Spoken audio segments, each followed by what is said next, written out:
know that. Good evening, ladies and gentlemen. Wait, Hello, people. wait. Welcome to our universe. Hold on. Is this thing on? Oh crap! This Better thing's be. wait. Well, ladies and gentlemen, welcome back to another episode of Breaking the Stigma. Apparently I'm Dex. You know, that's what my little thingy said. My little thingamabob says. And this is Matt. He the bearded one. And Hello. before Pastor Dre gets here on Pastor Dre time, because you know Pastor Dre do what Pastor Dre wanna do. Well, you know, when the Lord calls, the Lord does call. Right. If y'all have read the title of the stream, if you have been paying attention to social media on our channels of any way, shape, or form for the last week, you know we got a special guest. And no, I'm not talking about my Elgato face cam. Yes, got a new product. It's not sponsored. Elgato, you can sponsor us though. You know what I mean? I'm just hey. I wouldn't say no. Me neither. So without further ado, give it up for my brother and yours. And she had good looks on hooking a brother up with a brother. It's been a while since I chopped it up with Trent. So it's my boy, Trent Ware. I ain't gonna use the kayfabe name because I ain't about to go run no ropes today. So you know what I mean? Oh, wait a minute. Hold on. Is that? What's up? Look at this Georgia boy. Look at these Georgia boys over here. The pass over his ass over here with his Yo, what's good? How y'all doing? Man, we got two Georgia boys in Arizona. This is a bull. Yeah. So what's good with you, Trent? How you been? Oh man, I've been all right, man. Been running like crazy. It's actually like I'm about to run out to the car to try to get my stuff. Good thing I had to pay attention, man. I've been running. I was about to go to the gym. Y'all was about to catch me on there. You know, me and Dre been talking about finding a way to become mobile. We can hit a clang and bang session. I'm telling you. I just got finished working out. I went to Planet Fitness earlier, then I just did my little fight camp session, so I'm feeling good. Look at him. Look at him. He talking about he get old. He's trying to get in shape for the ladies. Hey, aunties. I'm trying to get in shape for myself. You know, these 43-year-old bones ain't holding up like they used to, so I'm trying to make sure they good. I mean, but will they hold up long and will they hold up well enough for you to do that with somebody's daughter though? Well, that's to be continued. Yeah, wow. Hey, Matt, that's a drastic change from last week. Remember last week he ain't want nothing to do with nobody. Now it's like, well, the difference a week will make. Look, maybe I'll get back out there. If you saw my post that I made earlier before the show, I'm gonna expound on that at the end of the show. You understand why I'm in such a great mood if you see my post. So yeah, I'll talk to nephew. He'll tell me the truth. Yeah. Oh no, nephew's he's still coming down from his high. He was stressing last week, so he was stressing last week. Well, tell him welcome to the life of being the relative of a Georgia sports fan, because this is what happens to us every week. All the time. I told this is only the beginning for you. Wait till your team gets good. Or better yet, don't be dumb like your dad and your uncle and get invested into pro wrestling, and then it's like, oh wow, every couple days now, exactly. really? Oh, okay. Especially now that Vinnie Mac has come back and fucked everything up. Yeah, exactly. So I told him, I'm like, this is just the beginning. Like, you wasn't there when when Florida and Jacksonville was actually good. You was there, you was little. Now that you're older, you're seeing your team do good. The stress is going to be 10 times as bad. Trust me. So, yeah. Yeah, I got to say, because of you guys, I've become a fan of Georgia sports, and it's the best and worst roller coaster ride ever. Exactly. Trust me. I know I went to see my team go, winning back to back, but trust me, that ride was very stressful. I mean, he's not wrong because, and Dre tell you, I don't said it multiple times. I love Georgia sports. I love them to death. All the sports. Bulldogs, Falcons, Braves, Hawks, United. And I get mad because they waited until I leave to start winning titles. 3 in 2 years, and then all of a sudden it's like, oh, y'all So couldn't do you this when I got was to ask home. yourself, was it you that was making them lose? Yeah. And Well, I then was it's like, fortunate enough. I was fortunate enough to see them win it in LA, so that's off my bucket list. see, Dre will tell you, it was like we just trying to see them win one before we get too old to remember. And it was like, I'm starting not to remember now. Then all of a sudden they talk about, oh, we got some titles now. Don't worry about it. Well, hey, I seen 2 of my teams win it. I seen the Braves win it a couple years ago. You know, I seen the Braves win it a couple years ago, and then I seen my dogs go back to back. So I'm good. So the Falcons and the Hawks don't win the championship while I'm alive. I'm good. I'm good now. I'm okay. Okay. Okay. So I guess let's hit the ground running. We're not going to do the normal weekly recap because we have a guest. So we are going to pretty much There we go. give the guest the floor, and we gonna chop it up with them, and see how life is, life on the road, life in the square circle. That's the ring for y'all who don't pay attention. Yeah. Pay attention. Oh, and before anybody says, "Oh, it's scripted," I dare you to run ropes for 2 minutes. First, they got to run the ropes without falling through them. Yeah. And then they got to deal with the marks on the back from hitting the ropes. Because Yeah. they're just literally leather protected steel cables. Stupid. Yeah. Mhm. Some actual ropes actually are not that bad, but the cables, those. Because I remember as a kid growing up, before I even got into wrestling, the ropes was my favorite thing. And then I got in the ring and started training and ran the ropes. I was like, these are my least favorite thing, man. Yeah. I did not like these and ropes. depending on the venue and the organization that is presenting the event, the And how ropes well can they be set them up. anything from Yeah. well braided, low gauge to we just cut this off a damn trailer hitch and just strapped it up and said, have fun. Next thing you know, you don't get yourself a concussion, 14 welts in the back, you don't dislocated a disc. And they talk about how you good? Bro, I can't move. You talking about am I good? I'd have beat you. Give me my check. I'm going home. Oh, that's Not right. to I'm mention you making $50 a night. my own match. It sound like them UFC fighters. Oh, I don't heard some horror stories about that one too. So Yeah. Trent, Oh, yeah. how is life on the road as a wrestler? Because I pay Man. attention to two organizations more than I pay to some others. Yeah. But I did happen to see a brother of mine that I do happen to know on a show called AEW After Dark and shit. We ain't gonna talk about that. You know what I'm saying? I know a professional wrestler. We ain't gonna talk about that shit. Yeah.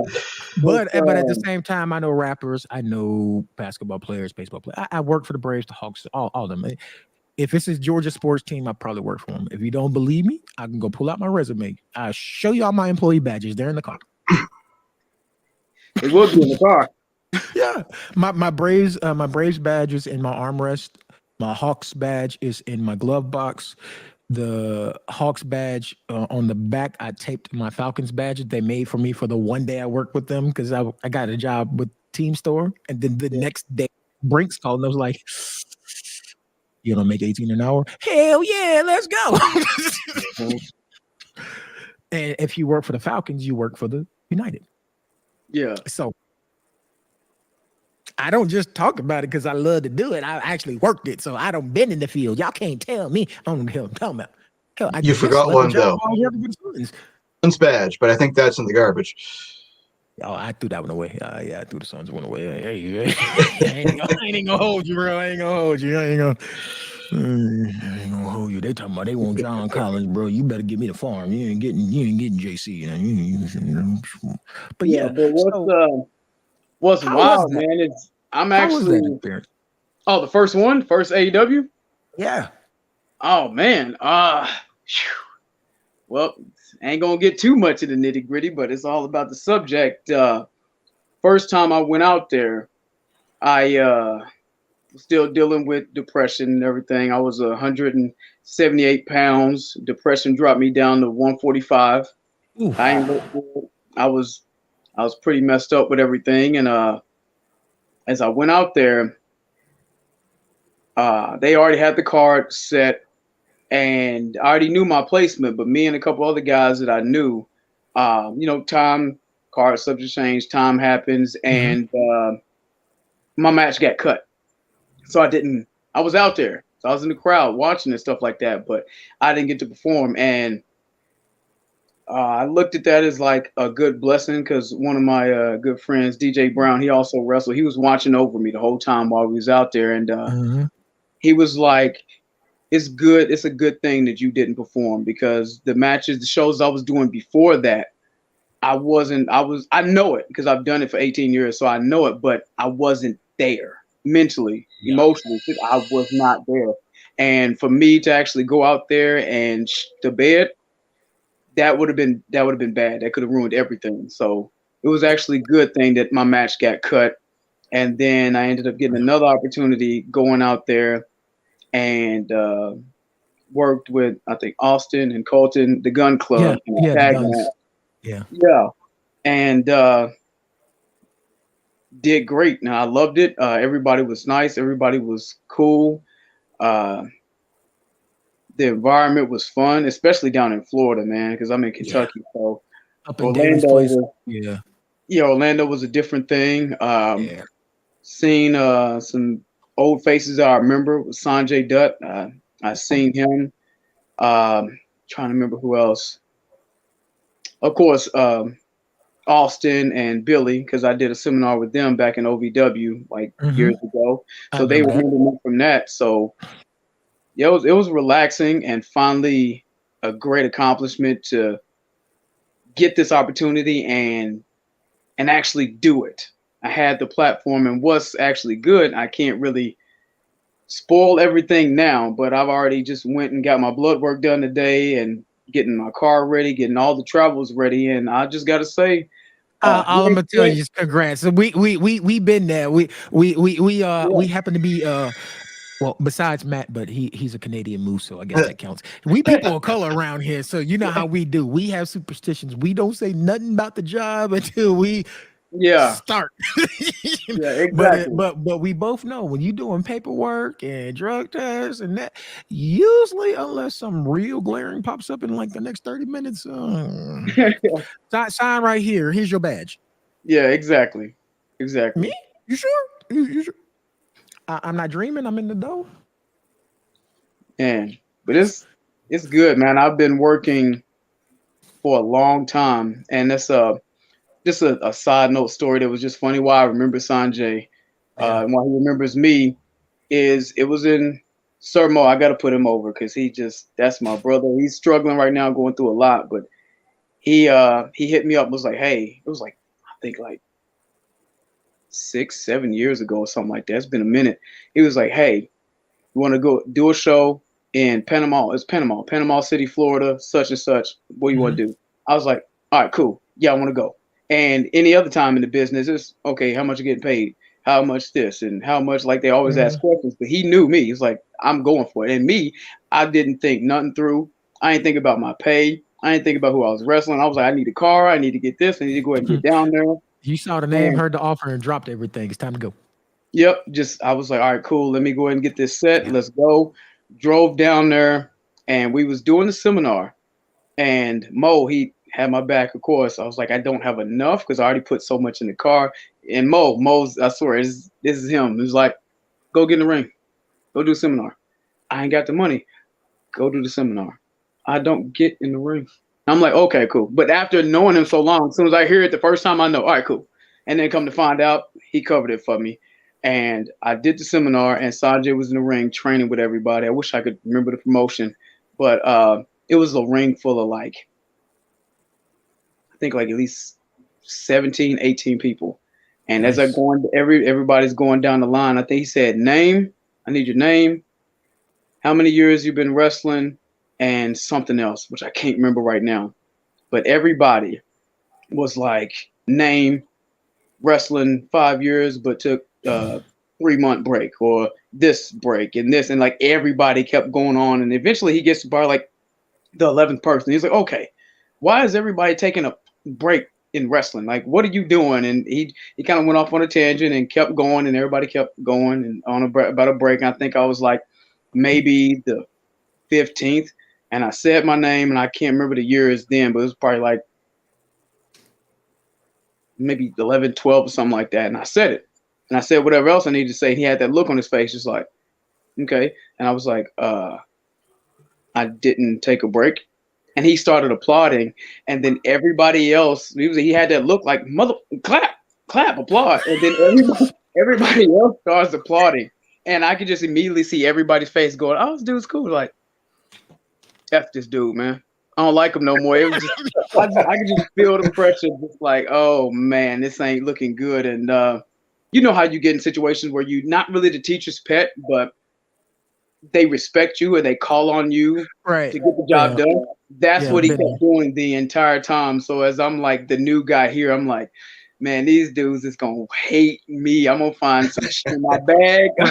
Like, yeah, well, everything was cool. And I remember I didn't know anything about my pay. Of course, you don't talk about pay and stuff like that. Just know that I was tired, 14-hour drive. And one of my friends, Mercy, which Drac know, he's a good friend of ours. Like, he stays down in Florida, so he drove from Orlando to finally meet me for the first time and stuff like that. Mm-hmm. And I'm dozing off in the locker room. I'm like trying to stay awake. I'm standing up. I'm doing everything, be respectful. And not knowing anything about my pay, I already wrestled my match, and the booker comes like taps me on like my arm, and I look up at him because I think he's about to get on me, but oh man, I'm sleeping in the locker room being disrespectful, and he just hands me like something in his hand, and his hand is like this, like this, and I'm like, oh, thank you, and I feel it, and it's money, and me, I'm usually like, here you go, hot dog, Coke, in here, and get some fries for free, all right, kid. But then I'm like, go to the bathroom, and I ain't gonna say the amount, but just know I was in there counting for about a good 25 seconds, and then another 25 seconds to try to figure out, is this my money? Like, is this somebody else's money right now? But yo, and Mo told me, like, you know, you did what you're supposed to do. You didn't worry about all the ins and outs and everything else. You seen an opportunity, you came, you crushed it, you killed it, you got recognized, and now they know your name. That's all that matters, and that's why you had that reward that you had. But like, that's how I met Sanjay the first time. And even when I met him at AEW, I was like, "Do you remember me?" He was like, "I kind of think I do." Such I said, it was in Panama City, Florida, such and such, and kind of named it to him. Was like, "Remember everybody else you was going around, and I'm the only person who didn't take a break." And his eyes lit up like, so how long has it been now? And I told him how long it's been wrestling. He said, "Still no break." I said, "Still no break." He said, that's my guy. Good. So it was dope. It was real nice. That's what's up. That's what's up. So my question to you is, because our show is about men's mental health, is how do you manage your stress? Because I know you mentioned you were depressed on the road and you dropped down to 148. And I'll say it right now, it was a blessing that your match was cut, because at 148, I'm 6'2". I weigh 220. I weigh 220. At 148, a strong wind is gonna break my little behind. A healthy sneeze will break your back. You're not mentally there. So when you're not mentally all there, you're just on autopilot. But there's something deeper going on. Your mechanics will start to mess up. So bumping the right way actually becomes something you have to put effort into. It's not automatic anymore. So now you got thoughts controlling this, and you're putting your life on the line every time you take a bump. Now it's like, I need to take care of this at home. Oh crap, my neck. I was like, it's been a year since then. I'm still going through things, but not so. I'm not at that point anymore. I say I'm at this stage, this chapter of my life where I call it no more. So if anything comes into my life and it's not beneficial, just no more. And I just say that, like, I'm not going to deal with it anymore.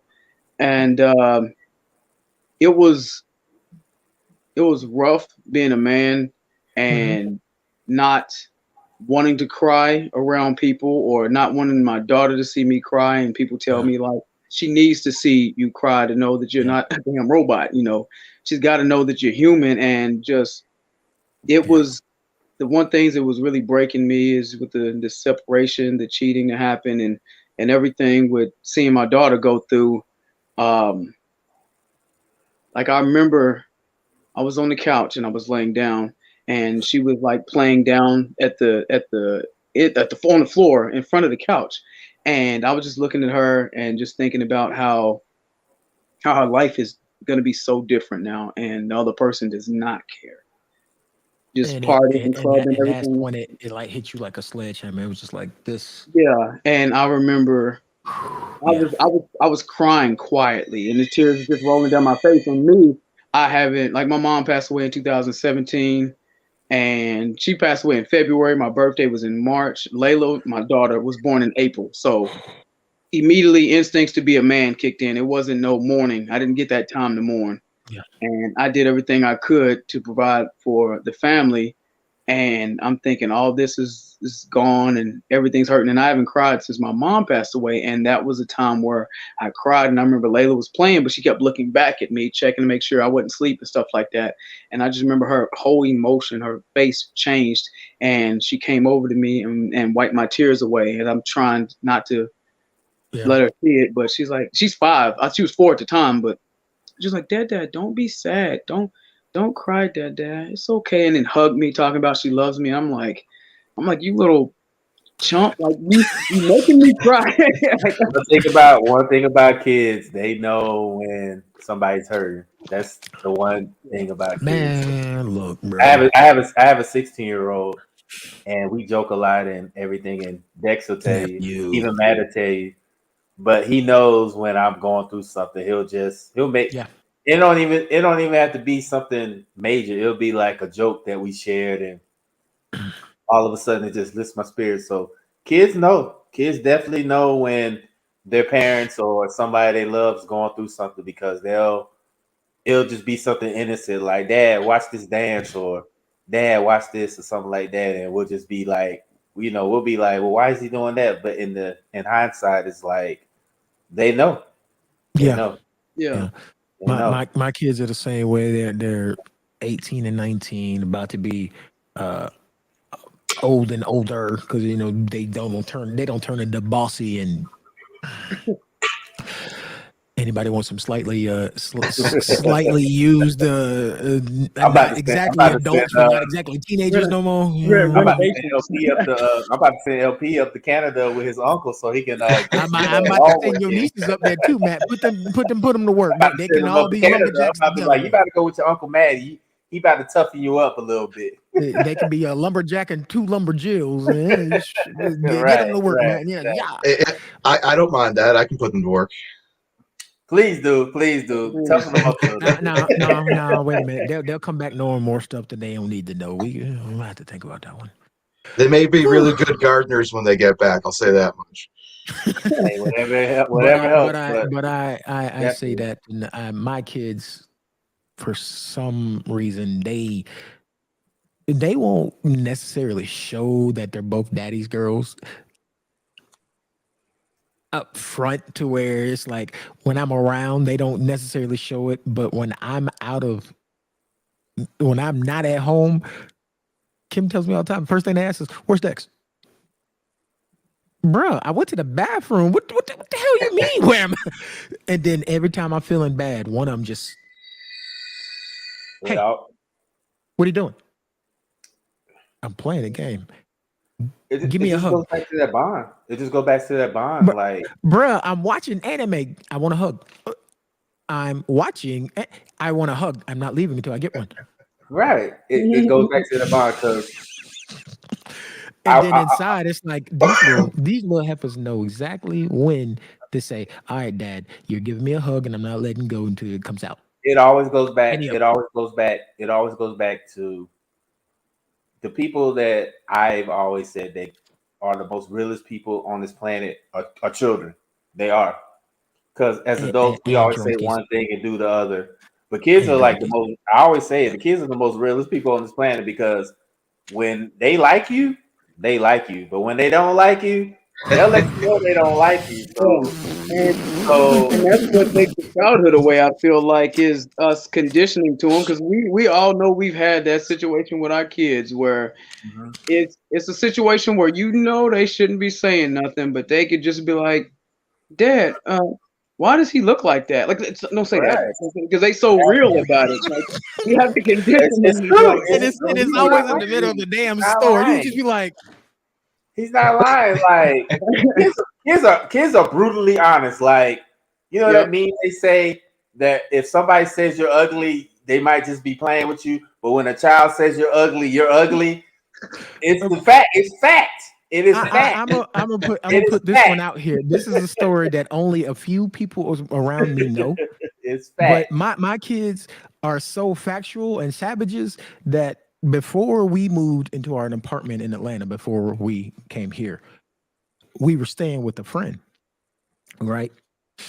So, mind you, I just got them from Louisiana. We just got them there. It ain't been 3 weeks yet. The owner of the house cooked something and slightly burnt something. My savage ass kids told this lady to her face, "You can't cook. I'm not eating your food no more." I'm still here like, God damn, we gotta go find a place to stay. We are about to get evicted out this today. And the crazy thing about it is, they don't do it on purpose. Sometimes it's just by accident. They don't do it. They don't. Then that happened. So Yeah, exactly. Like sometimes kids don't. They're so innocent. Like I always say, when a child's innocence is taken away, they act different. Trent, that's my kids. That's my oldest. She asked the cancer patient why they were bald, bro. Yeah, that's the thing with kids. Kids will be brutally honest even when they're not trying to be. And that's when, and sometimes as adults, we have to listen to children because they'll tell you stuff innocently, but you're like, oh, wow. But you like, need it. it But blows you your need mind. to Like, it blows your mind. Like, right. Why did they get this from adults? Because kids will tell you, like, they're honest. Because, I mean, what do they have to fear? Like, they really don't have nothing to fear. So they're going to tell you what's on their mind. That's why I always say when a child comes to you with a concern or something that's bothering them, listen, because they're going to tell you what's going on, even when they're not trying to. One thing I will say about the kids, and when it comes to us men, is Dre is right. Like, the kids need to see us as men show emotion. Like, lately, now that the kids have seen me be emotional, seen me somewhat cry, and they see things actually bother me, they feel more comfortable with things bothering them. Mm-hmm. They don't feel like an oddball. It's like, well, dad just sucks it up and keeps it pushing, so maybe something's wrong with me for feeling bad. Mm-hmm. Oh, shoot, dad is over there struggling. I'm gonna go make him feel better, but I ain't the only one. Oh, okay, word, bet.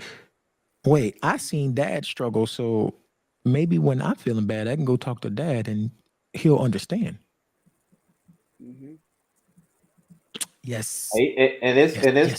Exactly. And it's definitely like it's magnified for me because, like I said, I got a teenage son, so it's definitely like, you know, I didn't have that avenue with my dad because my dad was very like old school and he was in the military, so put 2 and 2 together.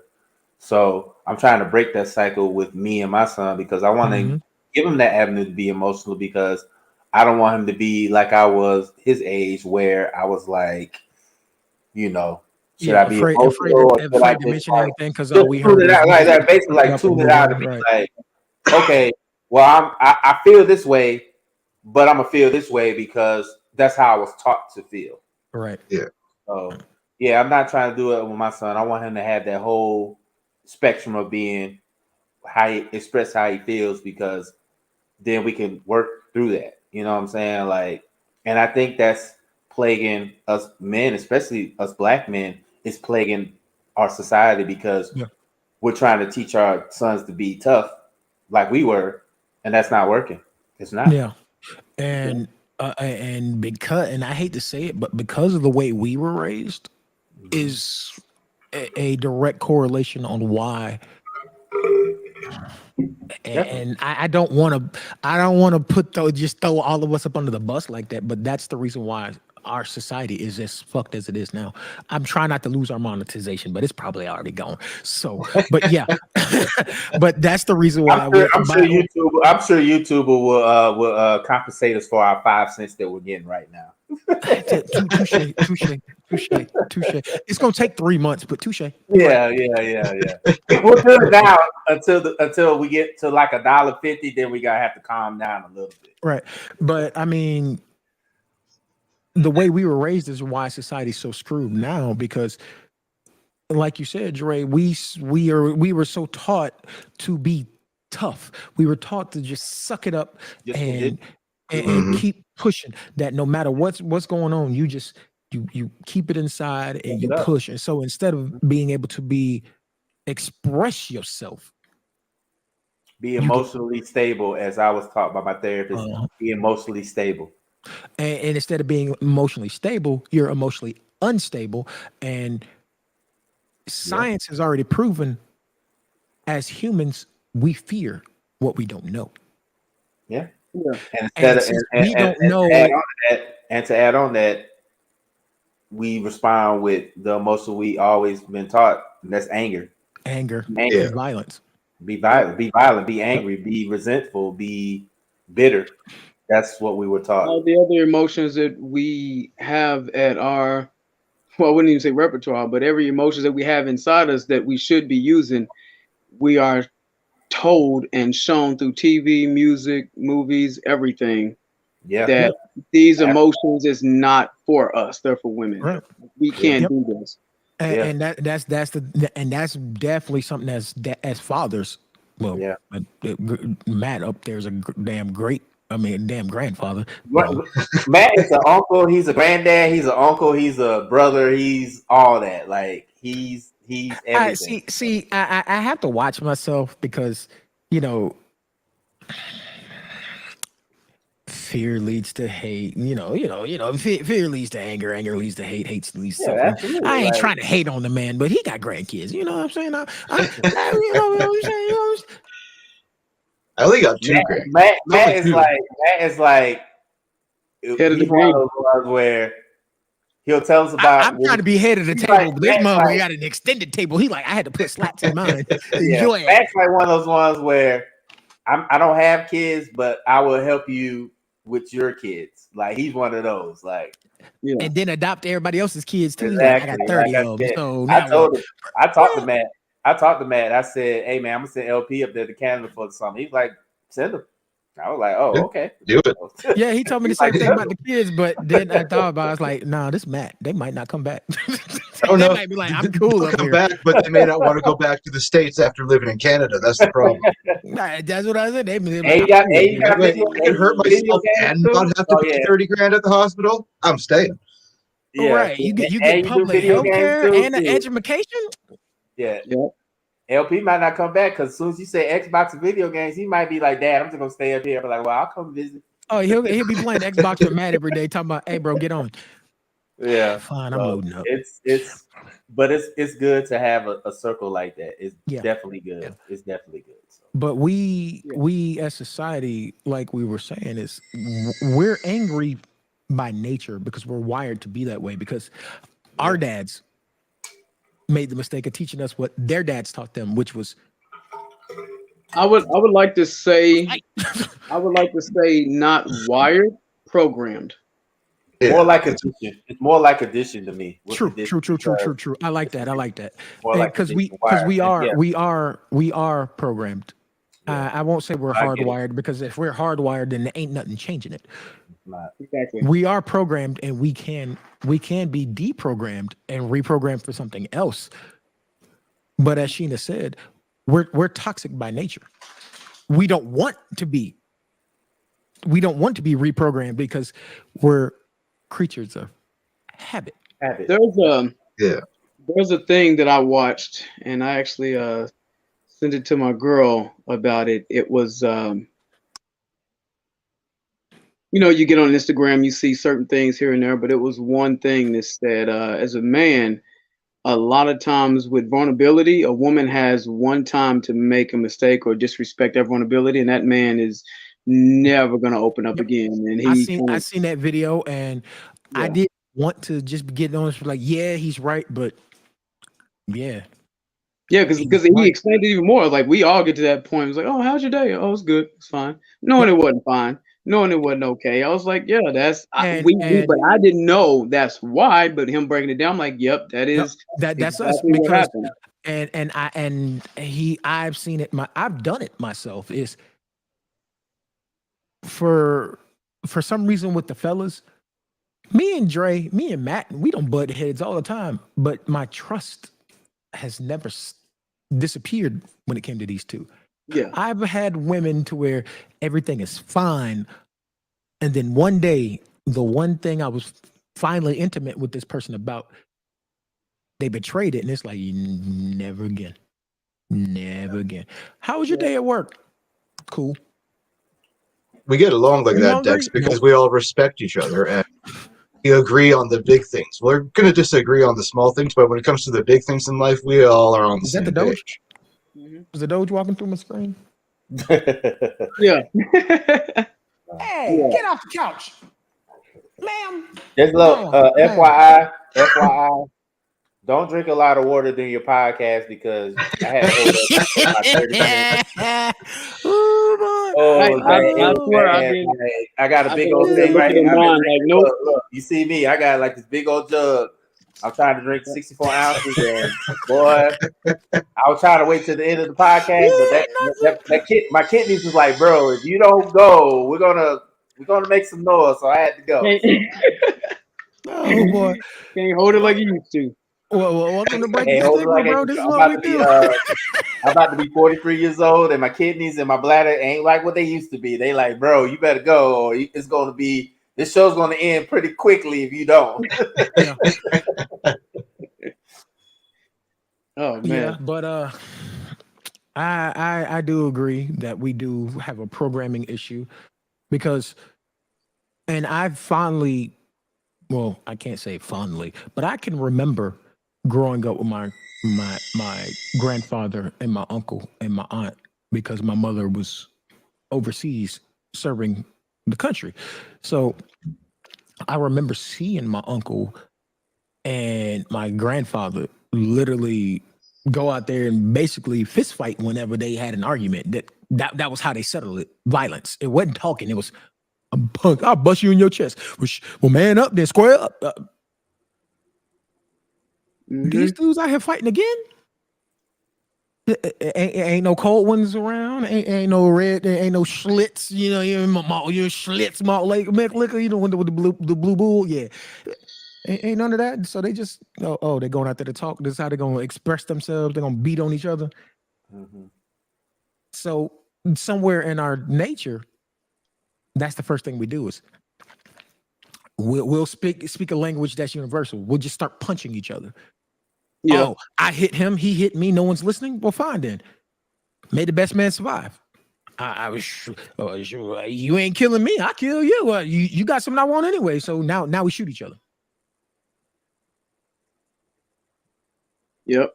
Over, and now we are so bad. I've seen people get shot at the red light because they were cut off getting to the same red light. Oh, I'll do you one better. Just recently, I don't know if y'all been listening to the news. A basketball player from Alabama, he got arrested for capital murder because he killed a woman just because she didn't want to talk to him. She rejected his advances, and he killed her. And that's something that's something else as men. Yeah, that we got in our generation, we have to change. We definitely got to. So many of us don't know how to hear the damn word. No, and it all goes back. Yeah. And it all goes back to our upbringing, especially if I won't say it's none of us, but I've seen black men grow up and never been told no. They've always been given whatever they wanted, and then when they get older, when they first get told no, they don't know how to handle it. And I think this was in that situation. Like, I think he was one of those ones where he was a basketball player. He was a pretty good basketball player. And I'm pretty sure he was handed everything on the silver platter. Yeah. So when the girl told him, "Hey, I don't want to," exactly, she didn't want to talk to him. He didn't know how to handle that. So it goes back to the conditioning, the anger, Yeah. the it goes back to the anger and being upset all the And time. and with He that didn't know how to that deal with that. attitude, So what he probably was thinking, how does she have the unmitigated gall to really right? Like, how tell me dare no? you? Like, I'm a basketball player playing. I'm a good basketball player, and you reject me? Okay, bet. Right. And I'm gonna be in the league in a couple of years, and you rejected me. right, like that was shocking. Like us, I mean, He's going to be in a special league now in prison. Oh yeah, capital murder is a charge that capital is murder, very hard to get up from up and under. he's in Alabama. He's in Alabama, so yeah, he ain't Mm. exactly. So Yeah, capital murder is a charge in Alabama. As a black man, you ain't gonna yeah, see the daylight exactly. again, And fam. the mayor Being- the governor Yeah. just got reelected, so you already know how she Oh, feels about what black was her name? people in Kay Alabama. Ivy, I think. Yeah, Governor Kay Ivy. Ivy, Oh yeah, yeah, you know, so you know how she yeah, feels about yeah. black folks in Alabama. So yeah, he Oh ain't yeah, gonna see the light of day. she racist. So She's super racist. So good yeah, luck. so it's So she's American, is what you're saying. yeah. So but Hey, but go ahead. that just like what he said. So she's American. That I swear, man. When I went to Canada for the first time, Whew. and of course I went. I forget exactly where. Probably of an I Ontario think area. it wasn't Ontario. It was because of a Alberta. company out there. Nope. Montreal, Nova Scotia? Quebec. Oh, Quebec. Yeah. No, Quebec. Okay, yeah. It was Quebec, and I went up with Sir Mo, men on a mission back in the day. Of course, I remember Yeah. Mo. Yeah, I mean, yeah. So Yeah. Mo was the one I was talking about. He was the one I was talking about in Orlando. He's the one that, Oh, or yeah, Panama. yeah. I He's the remember one King that got Mo. me that. So Yeah, we we some went up wrestling heads. We used to have a wrestling group. It died. Hey man, I grew up in You know, there with Macho Man and Ultimate Warrior. So I remember Men on the Mission. Yeah, absolutely. Yeah.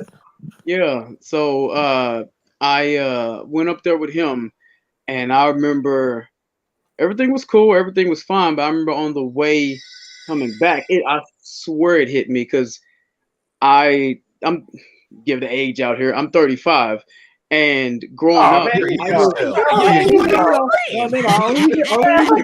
No, know. only reason like only reason why I said that is just because in the business you're not supposed to get that out, and it's also Yeah, and in the business, 35 is old. So yeah, you know. So I was always conditioned as don't do these things to survive. So Caucasians wouldn't kill you or suspect certain things. It was times where, like, if I was cold walking through the grocery area, I was told not to put my hands in my pocket because they're gonna assume you stealing. So I would just have to freeze. If Caucasian people was walking down an aisle and it's clear where we can just shift our bodies and keep walking, get over on the other side. Don't get anything. Don't be close to. I still think about it in my head when I'm like working at like a grocery store. So when I'm working and I see a lady and her purse is right there, I stop to think, like, don't even walk past her purse if she can even say anything. But I have to fight that. Like that's not. It shouldn't be an issue anymore. And but I've been programmed to think all these things because we had to be told these things to survive. And the sad thing is the more things change, the more they stay the same. It's 2023. And you know what? And We honestly, still gotta do it. it's still going on today. It's still going on today. Yeah. So like it still goes on. Like even though we felt as a society we advanced, that same stuff goes on to this day. So I definitely understand where you're going with this because I've been there. So yeah, absolutely. So I think Mo, Bobby Horn, I'll say his real name so everybody know. Bobby Horn, Mo, he was there with Scully, like Beanie, just like me. Had his hood up and just low key decked out. You would have already seen. You would have thought he would have had a Black and Mild in his back pocket. With some Hennessy in the bag and all that. He was just fresh to death, just laid in the cut. And we at the airport. Possible, baby. So I'm in my hoodie. I got gloves on, and I got my Scully on, like I think it was a black one Other than this, also all I wear is black and gray. I swear. But I He got one of us, and as man. people, He one of us. He one of us. yeah. That's all I wear.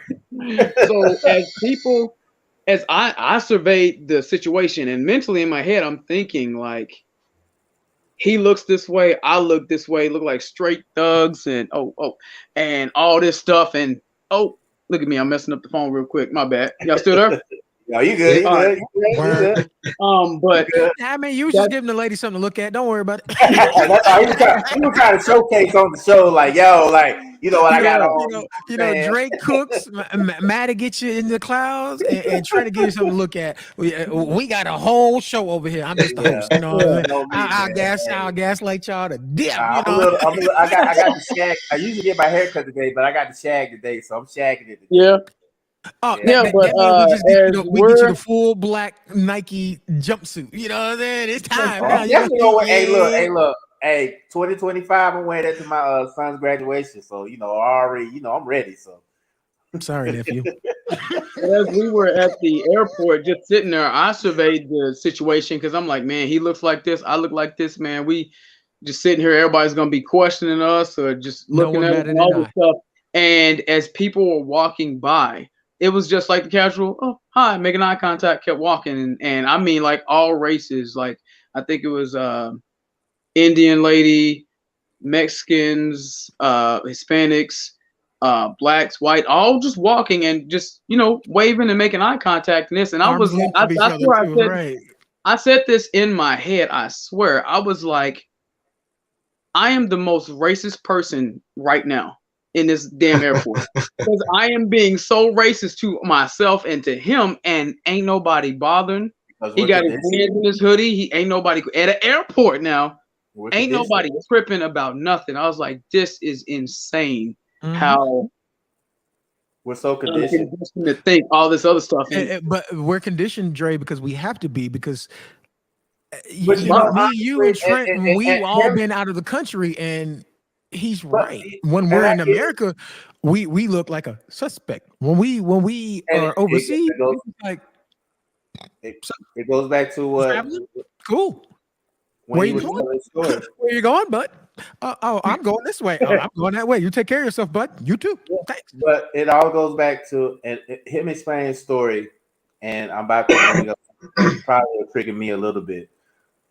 There was a guy, and we all know who it was, that had that same scenario, and he was low key, and he ended up dying, and his name was Trayvon Martin. Yeah, had a hoodie on. He was minding his business, just going to get something, get a couple snacks, go back to his parents' house, and then he met his unfortunate demise because he looked like a suspect. So, and you want to know. When you was telling that story, it kind of like it kind of triggered something because it was like you went to another place and you had the same outfit on and nobody bothered you because you was in another country. But in America, if you was like that in America, I'm pretty sure you would have got harassed like Trayvon did. Yeah. So when you was telling that story, it kind of triggered something because it was like Trayvon wasn't bothering nobody and he had the same outfit on. Matter of fact, he just went to the store for some. He just went to the store to get some snacks. We are conditioned and trained. He didn't think in his mind that he was going to die later on because of what he had on, and somebody else took him as a suspect. Or better yet, he probably never thought that the person he never thought he was just glorified. And the crazy thing about it is, he just told his dad, "Hey, I'm gonna go get some snacks and I'll be back." He didn't know he was going. He didn't even know he was coming back. That's the crazy part. Like, he was just going to the store like a normal teenager, just going to the store. And then the unfortunate events happened to where he, so when you was telling your story, it kind of triggered something in me. So my bad, my fault. And for me being a non-American, like I didn't understand that at first until I was living in South Carolina and I could see firsthand what it was like to live down there. That's when I understood what you guys go through. Yeah, like being up here, we're kind of oblivious to that because we don't deal with it up here. Yeah, and I've been to other places. Yeah, I've been to other places, and the only place that I can say comes close to the American experience for African Americans on a regular basis is the UK, and even the UK is nowhere near America. what Because like I American is. said, me being Because in the military, and Sheena said it right, because we, as people of color, need to travel more. We need to get outside of America's boundaries, because Realize that you're appreciated. yeah. so many of us are raised to believe that the only thing that exists is either hell. I'm trying not to be stereotypical, me being in the military, I've been to, and Dexter will tell you, we've been to different cultures and different places. And it's way different from here in America. Way different. Boy, Way different. I've been into so many different cultures that I don't truly like eating American food, because there's no such thing. It's just, we stole this item, we stole that item, we stole that item, we stole that. Definitely, it's way different. And what bothers me is because, and it's mainly people of color that it bothers me, is so many people of color close their horizons so much to where they think going somewhere is leaving town. Like the furthest you've been is 3 streets down. You don't know what traveling really is. Yeah, it's a mental game. No, it's a mental game. If you we're raised to be that way, have something in your possession, something living, and on TV, movies, everything that you could program and show this person, this thing that you have, that the only way you're going to experience any of this is by looking at this damn TV. That's all they're going to think. I swear, I thought that going to Texas or traveling anywhere in another state was impossible and it was pointless, and I should never think about it unless I get signed to the NBA or some crap like that. And to know that I've been wrestling and I can legit get in the car and go 14 hours, 10 hours and be in Texas going to Dallas. Definitely. It's mind blowing, because a lot of people are like, how you drive that far, man? Aren't you doing this? Don't you got to pay for this? Like, don't you need to fly? Like, no, everything is accessible, but our brains have to be first unlocked. But that's where all the things of where the mental health is, the mental damage needs to be repaired and stopped. Because that's why a lot of people feel like we can't get nowhere. We're not going to do anything. So we're just going to live day by day, because the next day is all I got the next day is all I got to look forward to. That's it. Right. Yeah. And I would have said that a lot of it is our upbringing, because a lot of our upbringing, all we knew was that neighborhood that we grew up in. Nothing else. All we wanted to do was survive living in that neighborhood. Yeah. We didn't give a damn about traveling. We just wanted to be able to wake up tomorrow. And that's where the systematic, I want to say, oppression kind of really comes in. Not to get too much on that, but it still messes with our mental health. Look at everything that's around.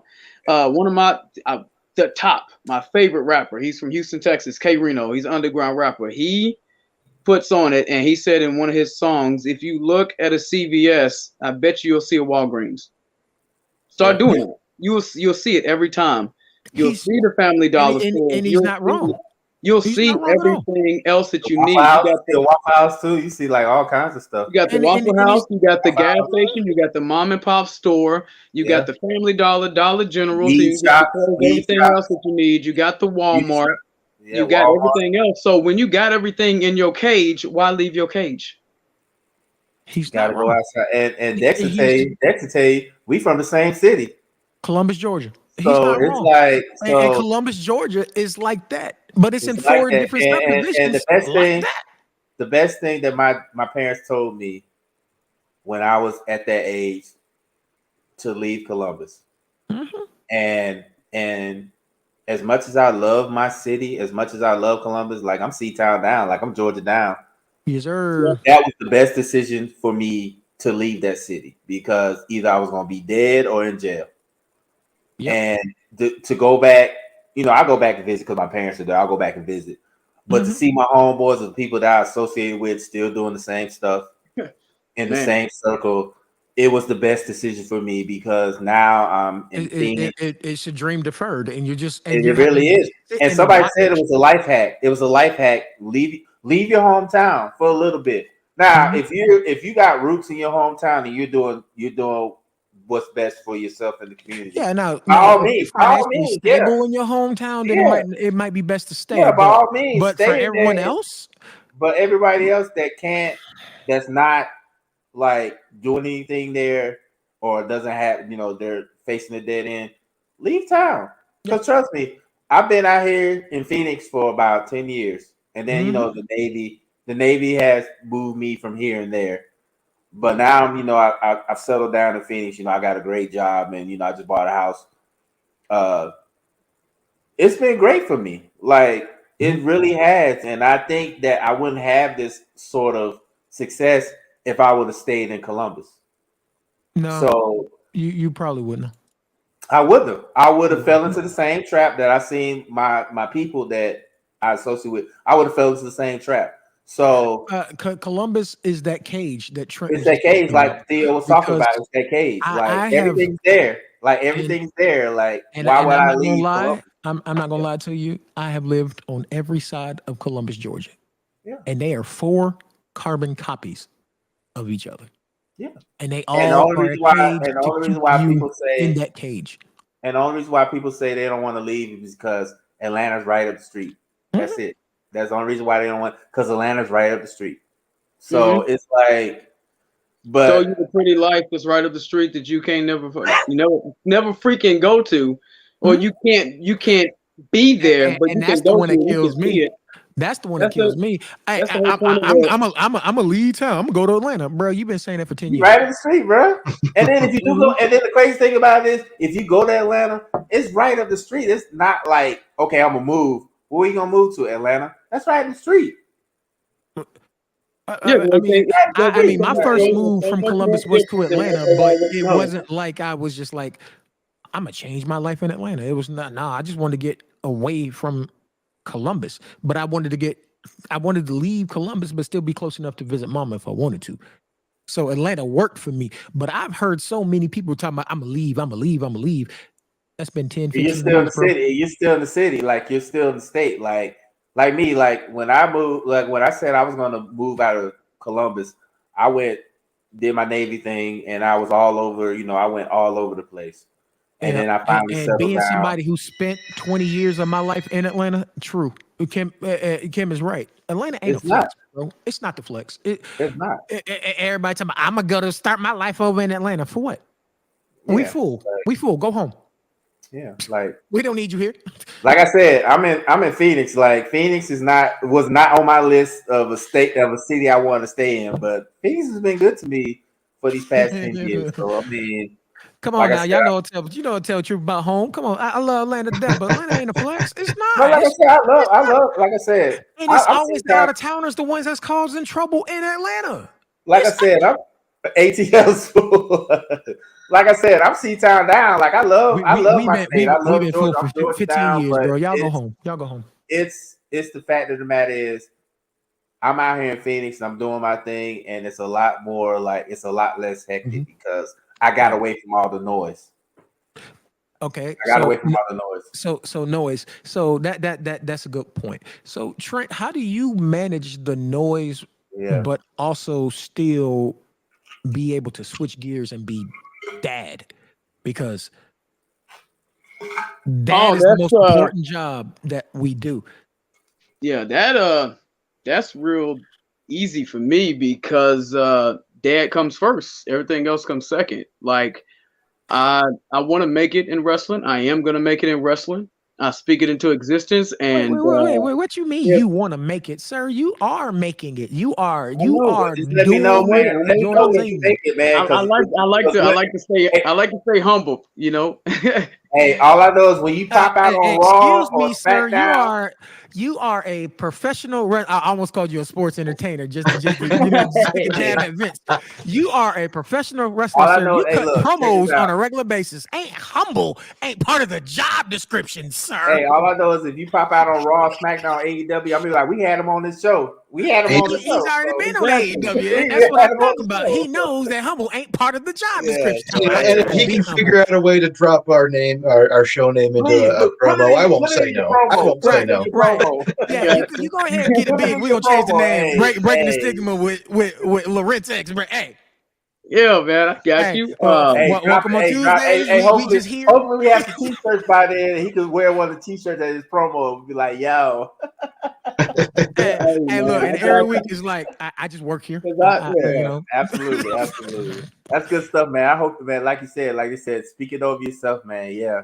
You gonna make it, bro. And we know the mask with the mask. We know. Yeah, I got it here with me. I've been watching. I've been watching. Yeah, definitely. So, yeah, man, definitely. Oh, look at it. It's just calling you out. Ooh. Yeah, definitely tuning in, bro. Man, let us know, man. I definitely want to watch one of your matches if you start doing it, man. You know, I want to. I'm definitely all about the support, man. Got to support the folks, man. I had to hit a button. So, like, being dead is easy for me. Like, it was I can't remember the date. So I gotta get back to writing my matches down. But I went and did a show. My daughter was with me. My girl and her 2 kids was with us, and Layla, that's my daughter, on the front row. And of course, like, she always go home with Dad. You see Dad all the time, but everybody else had their hand on the rail. I got the mask on. I'm focused, and I hit everybody else's hand. I see her with a hand out. I'm just like, all right, cool. You want to be part of the crew? I hit her hand and everything else, and I kept walking. I ended up doing a cutback so I can stay with the hard cam, because that's what you're supposed to do. And as I do that, I give her a hug and I give her a kiss on the forehead. And of course, my character is this mysterious, possessed gimmick that I play, which actually was the character was created because of the depression and everything I was going through, not wanting to be myself anymore. Therapy. I like it. Yeah. And I give her a kiss on the forehead, and rather than just, kick his butt, blah, blah, blah, we can't wait. Yeah, Larintiz, yeah. That all turned to, the whole crowd just, and I'm just like trying not to break, because I'm like, damn it, I'm trying to. Just messed up your whole psyche. You just like, yeah, like, damn. Wait, hold up. I gotta build myself back up now. Wait, hold up. You gotta build yourself back up now. Yeah. Did you see me saying yourself though? Right. You gotta build yourself up now, like, bro. Like, and he just brought his whole eye down. Now he gotta build himself back up now. Yeah. My man gave himself the Sami Zayn treatment. Look at this. So the hard cam, I'm not supposed to turn my back to it, but I turned my back to it because I started smiling. I'm just like, so you broke character. It happens. He gave himself the Sami Zayn treatment. This is behind the scenes right here. You don't know it caught me. I'm just telling you. Look at him. Sami Zayn himself. I'm so proud. As I'm going to grab the rope so I can do like my entrance to go ahead and slide in, I hear this dude as I walk past, and there's always hecklers. And his goofy ass, if I can't cuss, my bad, but his goofy butt. You good. We get that 5 cents back from YouTube eventually. Ain't worried about this 5 cents. Hold on. So I got a bucket over there. I'll pay that fine. As I'm grabbing the rope, I hear him go, "Oh, that's so. Hey, wait a minute, come back. Where my kiss? I ain't get no kiss." And I'm over here. Like, I don't even get in the ring because I'm still like got my back to the camera, kind of like this, like just like. Nah, don't stop smiling. Stop smiling. Okay, stop smiling. And then I had to get myself back into it and then get in the ring. Not you taking yourself fully out the zone. Like, come on now. He's like, I'm supposed to be working, but come on, daddy. Yeah. Oh, shoot, cameras. Yeah. Dead mode is just always easy. It's always the first thing. Like, legit. I'm always buying stuff for my daughter, and I could be like, let's say, $50, and it's something she wants, and it's something that I know that I would like to get. I will legit psych my head out. I'm like, that's $50. I don't need it, but she needs something, and it's damn near or 2-3 things that total $50. All right, you got it. Like, that's just in there in my mindset. And my girl, which I got the headset over, still ain't opened it because I'm always busy. But I wanted these stealth 600 Total Beat headset. I've been wanting them for a long time, and she heard me on the phone.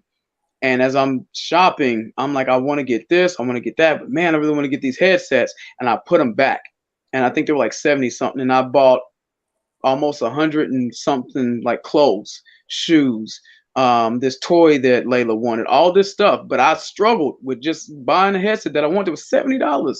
And she ended up buying it for me for Christmas, because she said, you put your daughter first and you do it every time, and you don't do enough for yourself. So I wanted to get this for you. So like I get that from the kids and from the wife all the time. They're like, okay, we're going to the store. Well, y'all need this, that, and the other. All right, cool. I fuss about prices changing or spending money, but they know they know I'm gonna get it. But then we go to the store and it's like, I'm gonna get something for me. No, I'm not. They can need this. That's all of us, bro. That's all of us. Like me. I'm gonna tell you today. I went to Best Buy today because this thing died. Cam Link. So couldn't use my Sony. Had to go buy one of these, right? Mm-hmm. Yeah. I bought myself a controller, and I'm sitting here at Best Buy. Felt good. I'm having a midlife crisis in Best Buy. Like, it happens. It happens. Like I'm sitting here, like I could be spending this money on what the bills is paid, so I ain't worried about that. There's food in the house, so I'm not worried about that. Like I'm sitting here in my mind thinking of excuses on why I don't not gonna spend this money. Can you highlight that T-Mac comment? We know that that's cheapo McClindo all day long. We know.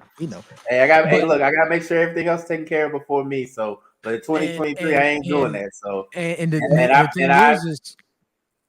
talked to her about it. Go ahead. Go ahead. Go I'm saying, go ahead, bro. So I was just saying, like, I've talked to her and I told her, like, 2023 things are going to be different because I've gave so much of myself to everybody else. It's time for me to do stuff for me. Yeah. And I said, and the funny thing is it's gotten so normal for me to make excuses for myself not getting something that I've watched Kim adopt it. We both will be in the store and just be like, we know we need this, but I don't really want it, but I want it, but I'm gonna wait. I'm gonna wait a little bit. And it's more of a sometimes it's things that we need and we'll be like, all right. But the kids. Yeah, I legit I got groceries earlier today, and I didn't really I have enough money to get a lot of stuff for me and Layla, but she's not with me right now. Clearly, because it would be hectic in this mud. Just athletic jumping, doing cartwheels on me, drop kicks, double knee stomps. She beats crap out of me. But so she's the one who scripts your matches. Oh, okay. Okay. So she's the one who scripts. Okay. So that's the trainer. All right. She's telling me all the time, Dad, you better win. Dad, you better win. You gotta win. Or if I lost or something like that, you lost. I even got a picture that I had to send it to you guys so y'all can use it for whatever. But I had a match, I lost, and I'm still selling to go to the merch table so I can sell some of my merchandise. And she is like legit. I put my arm around her. She's like, Dad, I got you. And she's got her hand on my stomach like she's helping me walk to the table because Dad, you lost. Family business now. Yeah, she's like, Dad, you lost. It's okay. Dad, Layla still love you. I'm like, I love you too, boo.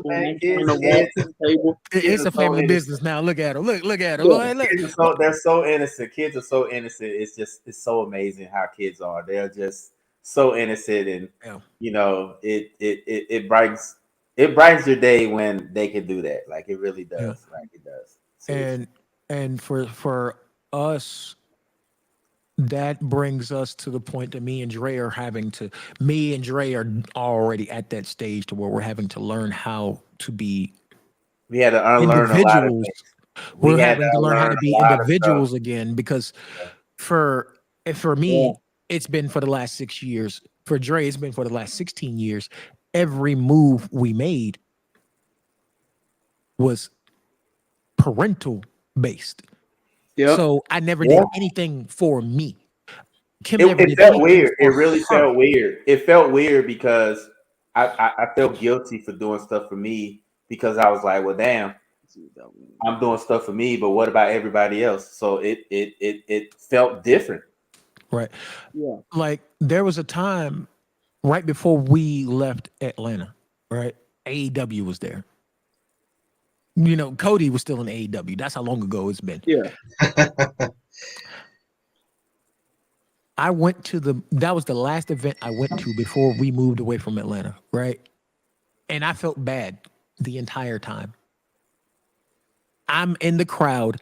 I bought the ticket. It was only like $30. Bought some merch. Kim told me treat myself, enjoy it, have fun.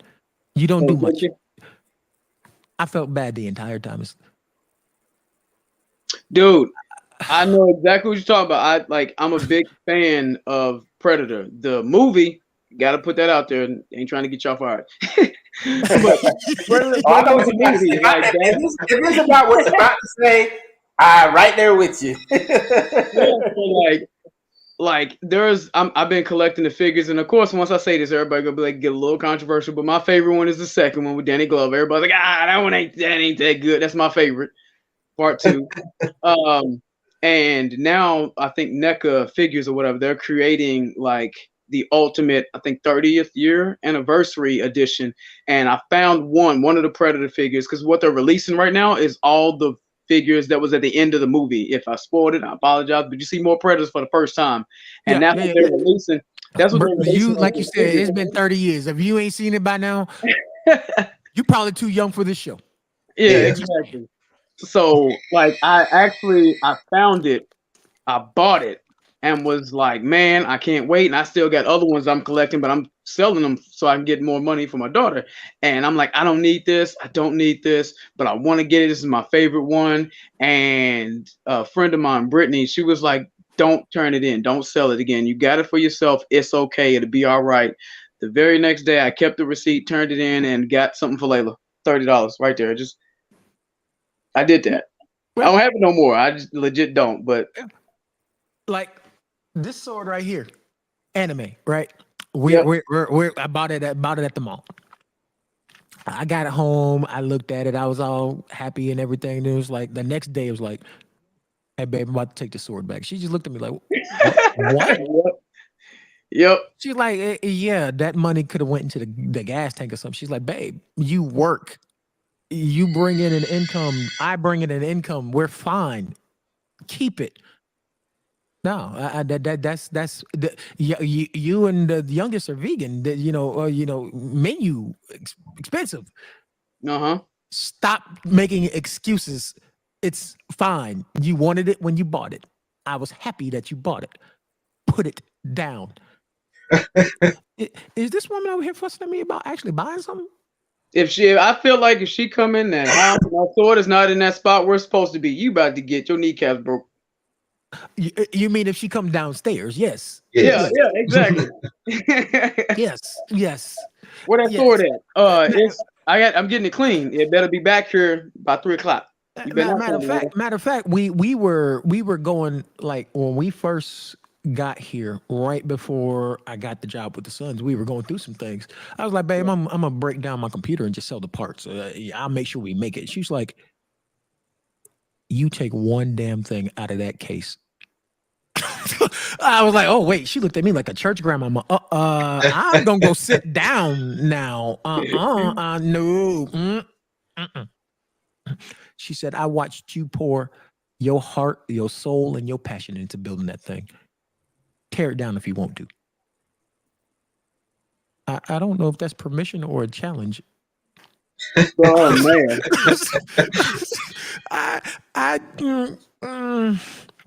Needless to say, it's been rebuilt 3 times since then because it's been upgraded. And every time something breaks, she's like, all right, go get what you need to do to fix it. Yep.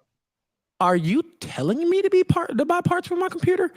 Yes, I'm telling you to buy parts for your computer. Why? You are smiling when you work on that thing, when you play on something, or when you're looking up something that can help the house on that computer. Go. Yep. Got a queen that understands your happiness. I never grew. I grew up watching mom struggle. So in the back of my mind, I thought that's what I'm supposed to do when I get older. Is I'm supposed to struggle for my kids now. Yeah, that is one thing that my girl told me is like you want, and I told her first about like in order for our children to be better, they have to see better. So we have to become better.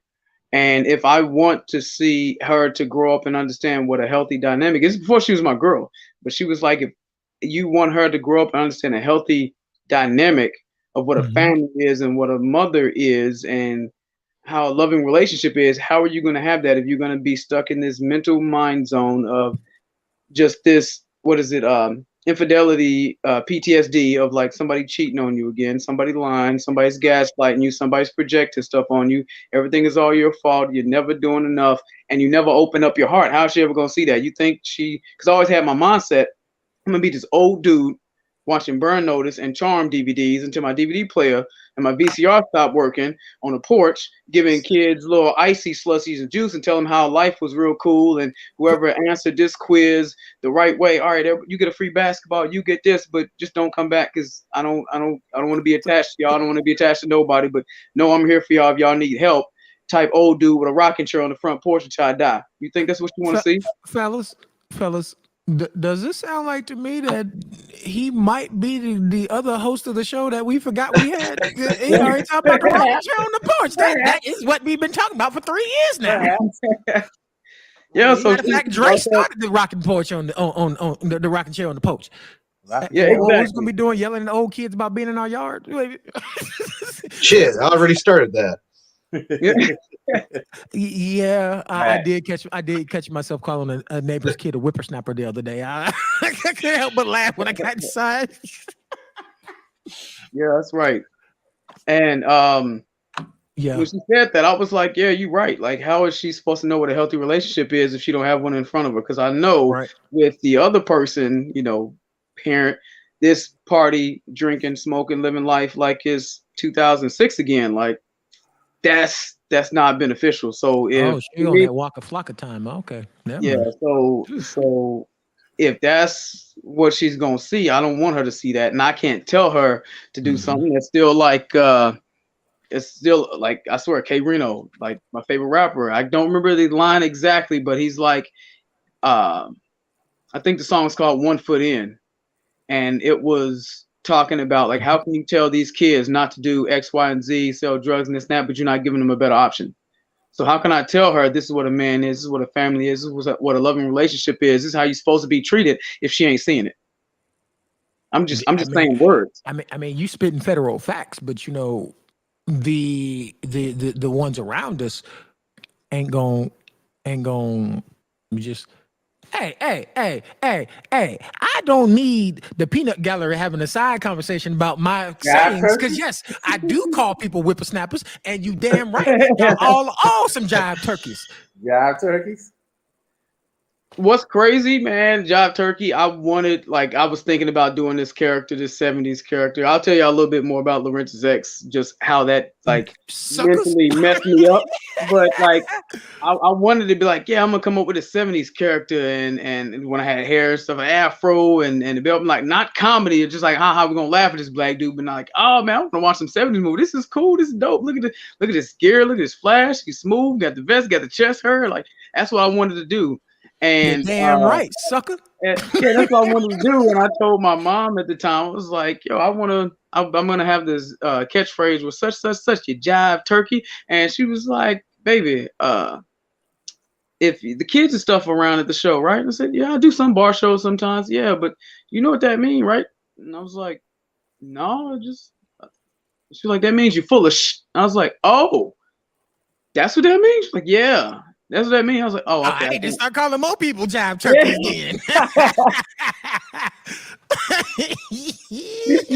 But I was like, yeah, I can't use that on TV. Let's not do that. I'm sorry. Well, Suck It got on TV, so Yep. Oh, that was what 90s though. They hit the right time to put that out there, and people still doing it to this day. I remember I was probably what 8 years old, 10 years old, probably didn't even have enough to say some suck it about. What the hell was I doing? Didn't make no damn sense. I mean, you're not wrong, because hell, all of us was in school, crotch chopping, getting suspended from school, just like. Yep.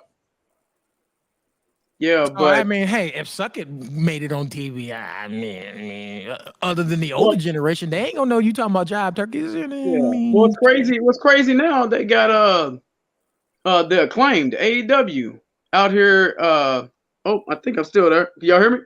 yeah. Yeah, I can. Oh, Matt had to go, so he Oh, okay, bids everybody adieu, and he'll be back next week. He's got to go. He's got to go be man. He got to go be husband and help cooking. You know what I'm saying? Oh, that's cool. That's cool. But you know, hey, hold on, Sesame Daddy, I'm wait, Sesame Yeah. Daddy ass. Yeah. Sesame Daddy ass. Yes, Yeah, they sir. talking about scissors. I'm like, do they know what that like? How Yes, they y'all getting know. away with? Yeah, they know.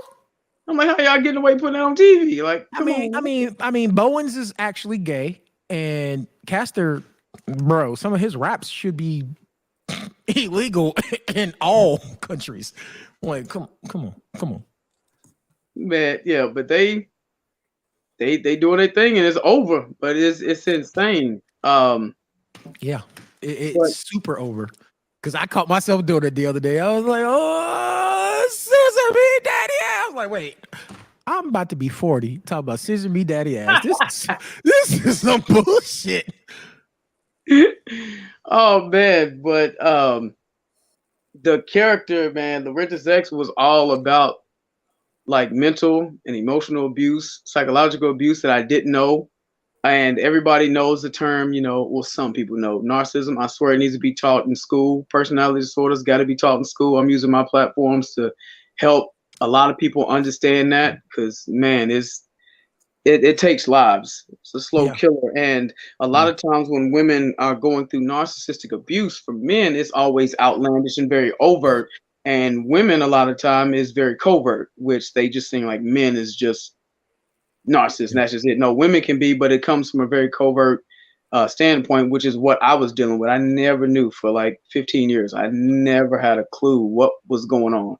But most women who are like that, believe it or not, they're most of the time they're passive aggressive with it. Like sometimes it'd be in flashes, and then other times they'll make you feel like you were right. The next thing you know, they're playing the victim. It's like, wait.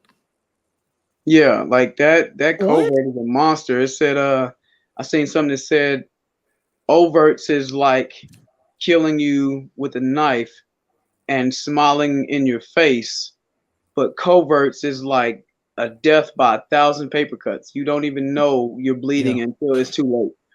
And we get stuck in it so much because we're used to like, we got to be the man. We got to go through this. We got to deal with this problem. We got to fix this problem. Like, and we put ourselves through more, not knowing that we are being emotionally and mentally destroyed, and there's nobody to talk to. Yeah, nobody. And you are absolutely right, because I've noticed that a lot of time we'll get into that suffer in silence mentality, because I gotta make sure baby girl's gonna be okay. I gotta make sure these bills is all right. It don't matter if I'm safe. It don't matter if I'm happy. I just need to make sure that the house keeps moving forward. Yeah. Then next thing you know, in your case, it's been 15 years and it's finally bubbling over. And the first thing they do is they ask, well, what's wrong with you? You stayed in it for so long. Yeah, and that's the thing. You never know. That's why it's the secret most deadliest killer to men. And a lot of people don't talk about that because a lot of men don't know what they're going through. I lost Jeffrey Mullihan Smalls. Like it was too much for him. And I remember I still got messages in my phone. I haven't even deleted, but not to tell his whole story, but all he wanted to do was wrestle. All he wanted to do was wrestle. But when you got that locked on you, you kind of got to do what, happy life, happy wife, but that's not happy relationship. It's not meaning like it's not yours, but I wish that phrase would change. I mean, we're working on it. We're starting one soul at a time. We're working on it because happy wife don't always mean happy life. Yeah, it's supposed to be a team effort. Yeah, I give what I can, you give what I can, and we have a happy home. Yep. And all he wanted to do was wrestle. And I remember he was trying to make sure he got his situation in order for the kids and everything, so he could still wrestle. And he was hitting me up like, "Hey man, you got any places that you can go and I ride with you and wrestle, but still make it back in time so I don't get in trouble, so she don't blah blah blah. Because all I want to do is wrestle until everything get finalized." And he was just going through too much, and he It gave didn't make up. it through. Yeah, he Mm. didn't make it through. And another friend of mine, I'd actually helped train him a lot. Um, I always call him Showtime Tony, but he was going through a lot of the same things, and he didn't make it through. And that's why I talked about my story about things going on, and I almost didn't make it because I didn't understand what I was going through, man. And Right. but So so the what are you doing to help yourself make sure you make it through? Because and I say this as a dad, but I also say this as a Marine veteran who's having to relearn how to be an individual. As men, we the same thing we tell women, we have to uphold ourselves for ourselves.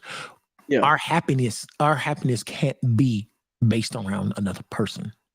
exactly. So I love my kids to death. I love Kim to death, but they're not the source of my happiness. They're the source of my calm, but they're not the source of my happy. Yeah. Me to keep pushing through is like that. It's the new chapter that I'm in. I've been in for like a year now. Is no more. Like I've educated myself as much as possible, and I still do on narcissistic Mhm. abuse, mental health, like just anything that I can to educate myself and pay attention to signs, especially stuff that's like triggers. A lot of Yeah. people don't understand triggers. A lot of people don't understand that you have to control yourself when you are triggered. And first, you have to learn about it. You can't be blaming somebody else for how you're reacting to everything.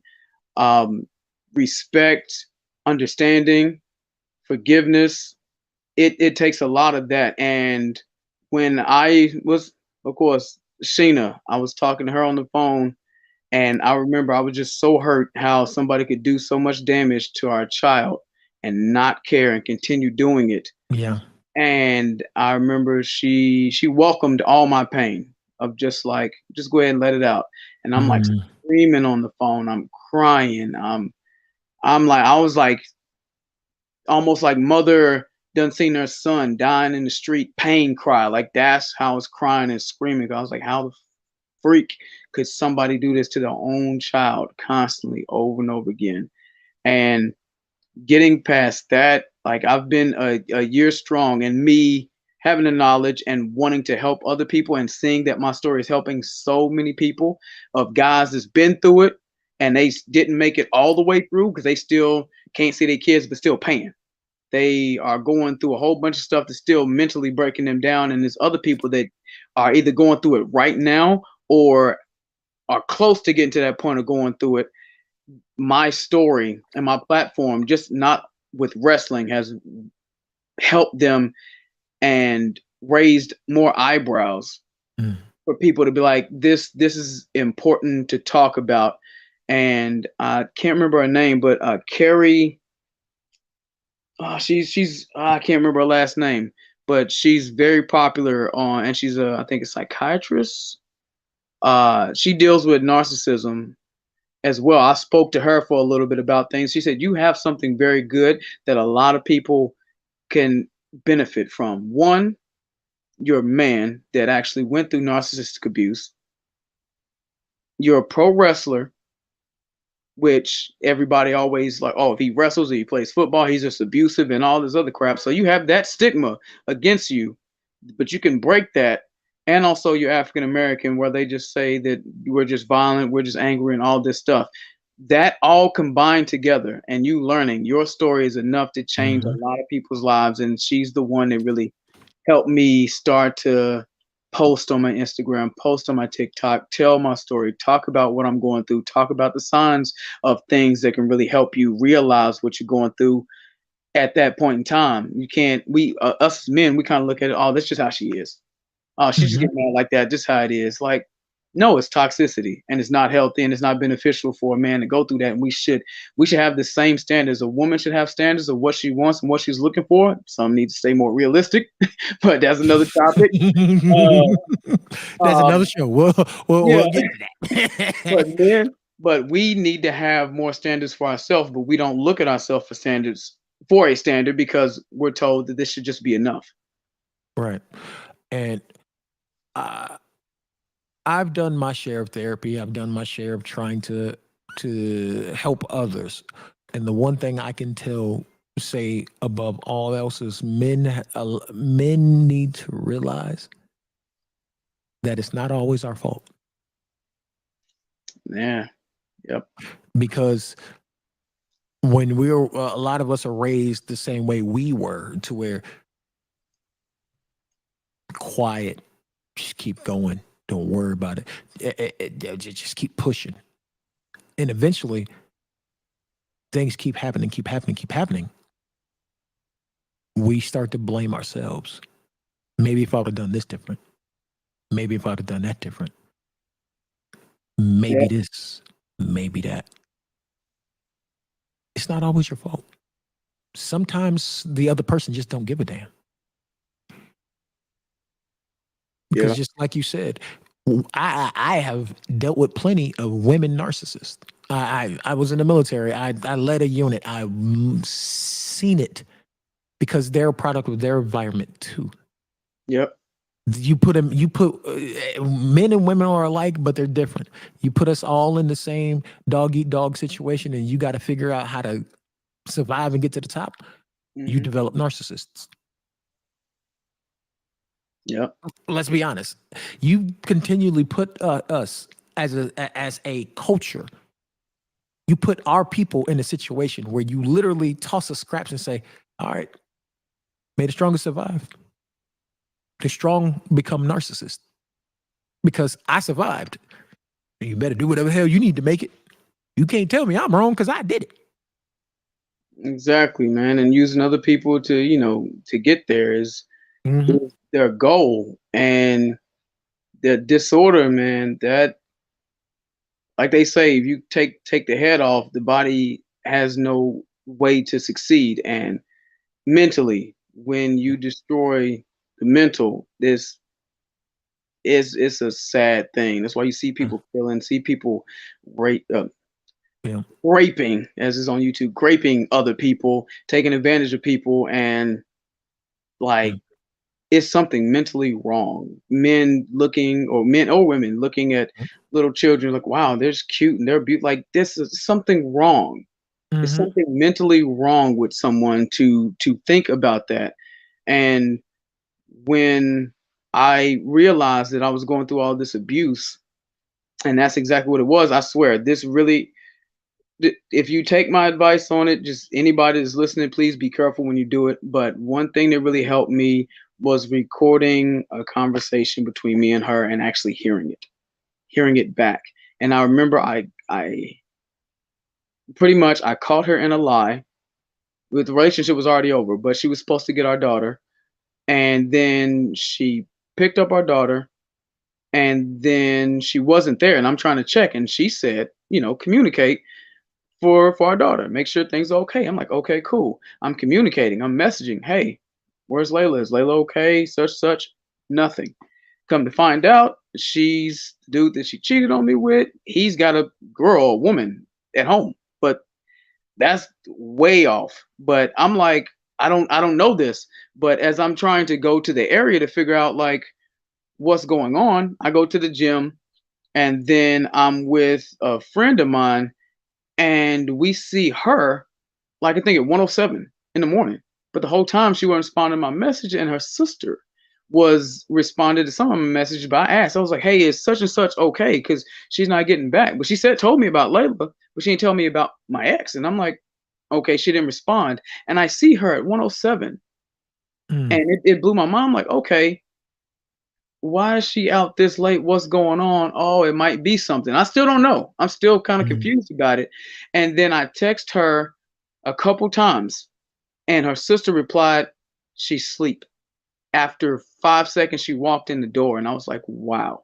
So that, of course, it messed with my head a little bit. Because, once it's over, you ain't also, all right, cool, bye. You have this connection with this person. So I'm like, I'm still hurt.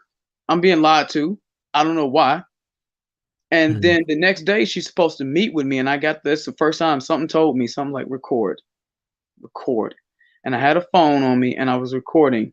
And how you brought up how it makes it seem like it's always my fault. She would always say, well, you're not listening. I just can't talk to you and blah, blah, blah. And I know how I've been with her for so long. I know how she is. And I swear to you, I never heard myself walk on eggshells. I never knew what that was until I was talking like, hey, I just wanted to know if, I just had a couple questions. I don't mean to like upset you or anything like that. I just want, like, I heard it and I was like, who the f is this dude? Who is talking like that? I've never heard myself. Yeah, it's an out of body experience because I've experienced it, but I've also experienced it in reverse because anybody who's watched us knows that Kim is my wife, but previously her ex-husband was a narcissist and abusive, and I literally had to witness hearing this strong woman turn into something timid because she just wanted peace. Yep. Meanwhile, anytime she opened her mouth, he played the victim. Oh, you doing this, that, and the other. Motherfucker, she's been at work for 14 hours. What do you mean she's doing something? Like, come on, bro. She's working 14 hours because you won't leave the damn house to go do something. She ain't got time to cheat on you. She's trying to make sure you don't get evicted because you ain't doing it. Exactly, man. And that's all about projection. That's anything to just not take accountability, to feel shame. That's what they try to do. And those are the coping mechanisms they learn to survive. And as I'm talking to her, I'm like, hey, I just want to ask you a question. Like, when I was messaging you about, Layla, such, I still got the audio. I still got that much. I can't even listen to it because I don't know who that is on there. But I'm like, I messaged you about Layla. You wasn't responding. We was asleep. I was asleep. We was asleep. I said, yeah, but I messaged you. I set her up for it. I was like, I messaged you like around like 10 or 11 or something like that. We were asleep then. We were asleep.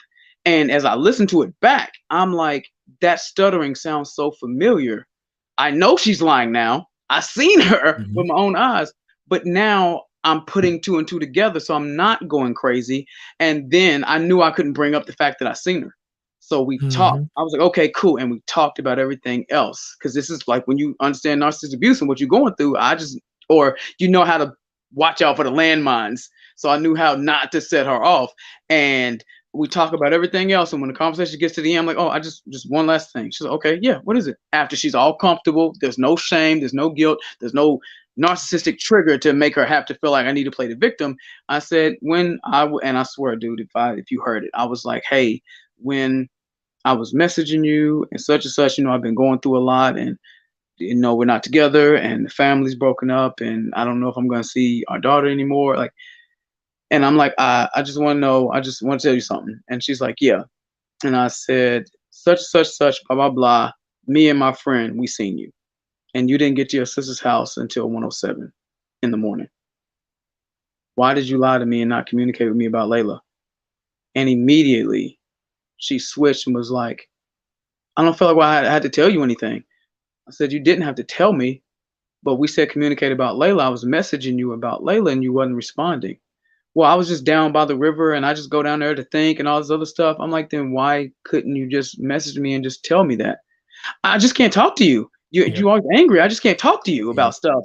And when I heard that, when I listened back to that, that triggered everything in me. Like, that's why I believe for so long I was abusive. That's why I believe for so long I was controlling. That's why I believe so long I treat her like a child and question her for everything. Like, because she would always play the victim and then find a way to go on the offensive and doubly attacked you. It was like, wait, you're playing the victim for something you did. So I already feel like crap. And now you're on the attack making me feel worse because in your skewed sense of reality, I'm wrong for asking yeah. or even seeing you. I'm wrong for that. And once I listened to that video, I still to this day, when I go to pick up our daughter or drop her off, I'm recording. I don't care if my phone's on 5%, 6%. I got 3 phones, all for recording. Like, no. Smart man. Smart man. I have not fallen for that again. But ever since that, I would listen to it over and over again, and I just debunked everything and broke everything down, and it explained everything for me for so many years. I was like, I'm not abusive, I'm not controlling, I'm not manipulative, I'm not gaslighting, I'm not doing all these things. I know I'm not crazy. Yep. It's been her the whole time, but every time she says that, I'm thinking, yeah, I do get angry, but why am I angry? I'm angry because she's clearly lying, and I know she's lying. So now I got the blueprint. I know how you work now. But I almost took myself out of the game. Left my daughter here with that person and without guidance, because I was mentally drove to a place of just like I didn't have nothing else. But that I saved that audio. I got it backed up, I think 6 times. If I ever feel like going back or any cognitive dissonance happens, I'm like, no. And that is the extreme danger of dealing with a narcissist, because especially when you're in a profession like you are, dealing with the narcissist will destroy your confidence. It would destroy your ability to believe in anything from anyone, because every time anything happens, you're walking around like, oh, wow, that light bulb blew out. It might have been my fault. Yep.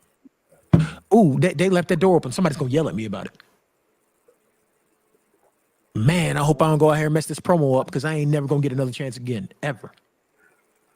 Man, and this everything becomes life or death at some point with the narcissist.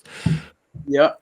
And I'm not saying this is the end all be all, and I'm not saying this is all narcissists, but if you have somebody in your life that they are adapt to just giving you nothing but gifts, but can't give you love, even if that's their love language, just put your antennas up just a little bit, because that is one of the main things that they love to do. Because the love and attention, the hugs, the words of affirmation, or whatever you may need, they might struggle there. But anything of giving gifts, yeah, I can buy you something easy.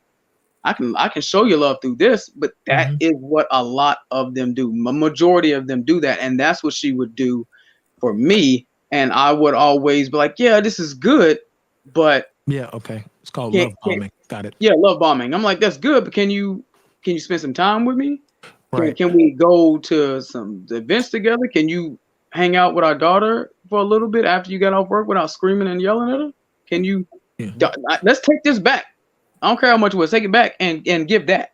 Apply that. Can we do that? And it never happened, because that emotional capacity, after being out in the world trying to keep that mask up, I'm going home, I can take that mask off. You don't keep your shoes on all damn day. When you get home from work, you take them bitches off. And that's what they do. They mentally take that mask off, and you take the blunt of it. You kids, everything, take the blunt of it at home. And I can relate to your story, because, well, besides previous exes, my father was a narcissist. Kim has heard conversations with my father on the phone, and he, bless his little heart, me and his relationship is improving slowly. But even when he talks to Kim, the narcissist oozes out. I'm gonna do this and I'm gonna do that, and we gonna do this. And did he tell you about the time bro? You called us. You called us to see how we doing. This is not the pat you on the back show, man. And it got so bad when growing up with my father in high school, to where I lost the ability to receive a compliment, because I always thought there was something backhanded coming. Yep. Because Dre will tell you, him and Matt would be they'll compliment me sometimes, and I'd be like, who you talking about? Who, me? Or they'll say something. The first thing they'll do is, They'll compliment me. The first thing I do is I deflect it to them. Yeah. We do it all the time. I do it too. When you tell me stuff, I do it too. Like I told Dre one time, "Oh, bro, you're a great dad, man. You doing it. You're doing it too? No, that's you. I'm trying to learn from you." Then my own wife and kids are like, "No, you're a great dad." You are. I try to tell him that all the time because he be like, "Bro, I don't know what I'm gonna do." He like, "Bro, I don't know what I'm gonna do with these kids," and I'm just like, "I don't know if I'm doing enough." I'm like, when you wake up in the morning, and the first thing you do when you get down and you doing what you're doing, and those kids come over there and ask for a hug, you feel you're not doing enough when they do that? Because it always goes back to what I said way earlier. Kids gravitate towards positivity. Right. And they do, but I've gone so long that it's hard to see. You deal with a narcissist for so long, or if the narcissist is supposed to be an important role in your life, like your father or your sister, you don't know what to do. Somebody can be genuinely complimenting you and you just don't know how to process it. So my natural reaction is just deflect. Yeah. I don't know how to. Yeah, I'm getting to the point now to where I believe that I'm doing good at being a dad, but there was a point to where I did not believe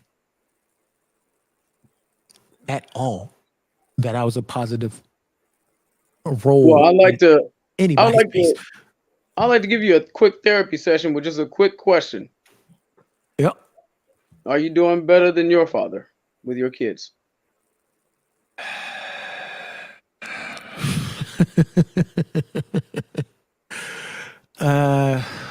I'll tell it to you the way that my kids told me. We don't know what to ask. We don't know what to get you for Christmas because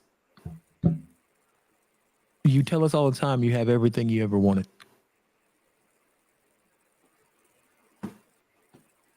So I got to be doing better than my dad. Because my kids will tell you, they don't ask for anything for Christmas themselves because they tell you all the time, whatever they want, they get. Yep. You got the proof right there in front of you all the time. You just got to be willing to see it. I tell you, we're so hard. You know, the crazy thing about it is we're so hard-headed, or we're so defiant because we're not used to that. We're so conditioned to embrace the negativity that when we see something positive that's happening, we're like, "Oh shit." Yeah, I mean, me and Kim have been together for 6 years, and she'll tell you. Last year is when I started just showing emotion. Well, actually, it was after they legalized weed in Arizona. Once I started smoking on a regular basis, I became way more expressive with my emotions. I would be, because everyone around me calls me that they call me like a damn dragon. Where like, if I like you, I'll protect you, but if I didn't like you, I'm gonna bite your head off and just keep it rolling. And they're like, okay, I'm more approachable. I'm more friendly. I'm more, what is Kim's words? I'm more cuddly. Yeah. I hate when she calls me cuddly. I mean, yeah, it's cute and all, you're snuggling, all that dumb shit, but don't be calling me cuddly, woman. You punk ass motherfucker. You know what I'm saying? But it took 35 years of my life for me to fully get to the point to where I could stand up, look around and say, and not in the back of my mind say, okay, so how am I gonna fuck this up today? Because when you deal with a narcissist for so long, some days you wake up and that's the first thought you have is, everything's fine. I wonder how I'm gonna end up fucking it up today. Yep. And that's the thing that most people don't understand about men is we have those thoughts all day, every day. Yep. things are fine and I want them to keep going fine. And I'm just worried about what am I going to do to fuck it up? Because my job is to lead. And I want to be able to lead. But I'm so worried that I'm going to end up fucking it up. And I'm always worried that once I fuck it up, the ones that are here are going to say, you know what, I'm done with this shit. I'm out. Yep. I've been learning. I do still go into survival mode every so often. And it you got a lot of years to break that, and you got a lot more years to go to improve on it. So you got to be kind to yourself, because I still got that problem. Like they say, man, when you go through the storm, you're going through the storm the same. You should not expect yourself to come out the same, because it's going to change you. So this storm that I've survived through and still somewhat going through, especially knowing my daughter's still going through it, so I'm still right there going through it too. She ain't gonna go through it alone. True. So the same way that I was learning about this narcissistic covert abuse that I was going through, vulnerable, as it's always called, as a relationship partner, I now have to give her the tools and the boundaries and the things that she needs to, because like you didn't have that against your father. Nope. I had to learn the hard way. Yeah. And so I'm teaching her the things that she needs to know so she can respect herself. Like, there's a video of me and her where we were, because of course her mother would like scream at her, and I didn't even know shaking was like child abuse, because I was getting, hit with pots and pans and belts and cable cord. Man, who you telling, boy? If it wasn't nailed to the floor, we were hit with it. Yeah, so that's the way so that's what it was for me. So when I seen her being shaken and stuff, like, I knew it was wrong. Like, yo, you shouldn't be doing that. But I didn't know that was also categorized as physical abuse. And she's always saying, mom's always angry, very angry, dad. And I'm like, okay, I can't protect her like I used to. We're not together. So I got to teach her how to protect herself. And I said, look, you got to understand and got to learn some boundaries, okay?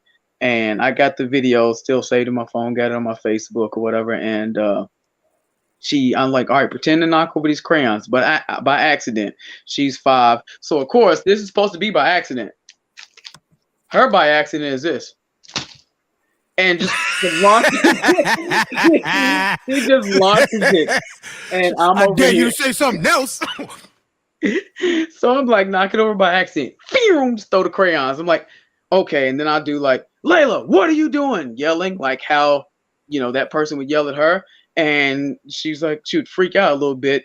And I was like, no, don't say that to me. Don't talk to me that way. And she's like, don't say that to me. And since she knows that I'm never the one that screamed and yelled at her and she's not afraid of like that, the video is just beautiful and comical. Yeah, because like she's doing it and I'm yelling at her. She's like, don't say that to me. and falling over and laughing and stuff. And I'm like, Layla, I just want to let you know that when it happens, it's not going to be just like this. It's not going to be fun. Like, you're going to get scared a lot. So you got to just, even if you say it quieter, still set your boundaries. Nobody owns you. You're not our property. We are here to raise and guide you, okay? No. And I just try to implement that in her all the time. And I remember, I think it was like maybe an hour or 2 hours later. This is the best part of it. I haven't told anybody else about. But Layla was doing something. I don't remember what it was, but I know she shouldn't have been doing it. And I didn't even yell. I didn't even say anything loud. I was just like, Layla, you're not supposed to do that. Stop doing that. And Layla, she didn't look at me. She was still on her phone. And she was like, don't say that to me. And I didn't shut up. I shut up.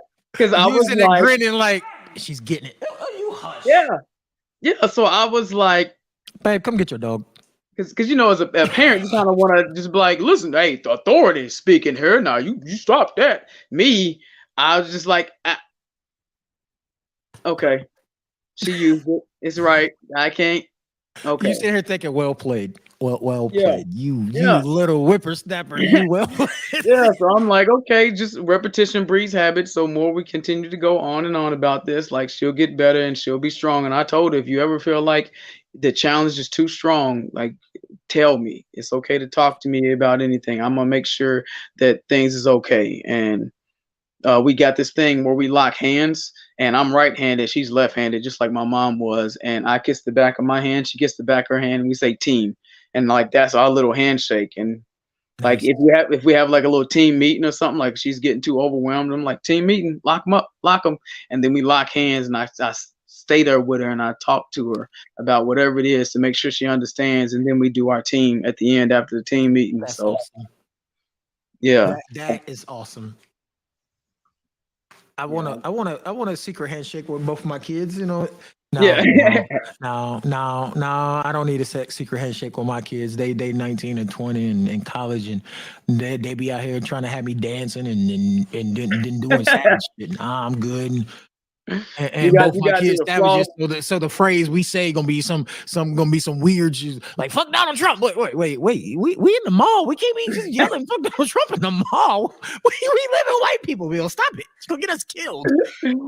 Oh man, but yeah, like the character, just Larintiz X, was just the things that I was going through. Didn't know what I was going through exactly. And ultimately, I talked with Mo. He's a big influential like father figure brother to me.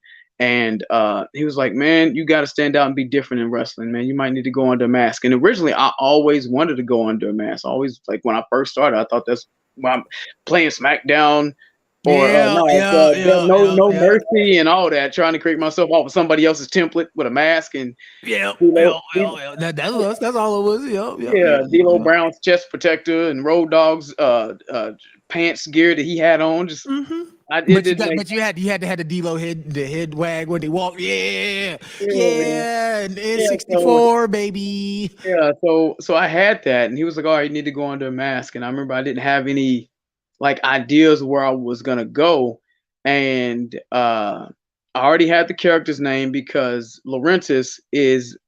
I was like, I go by True a lot, you know. Tashina Drac go by True all the time, and I got that nickname because I've always been that blunt person, you know. And my great aunt always tried to tell me, it's not what you say, it's how you say it.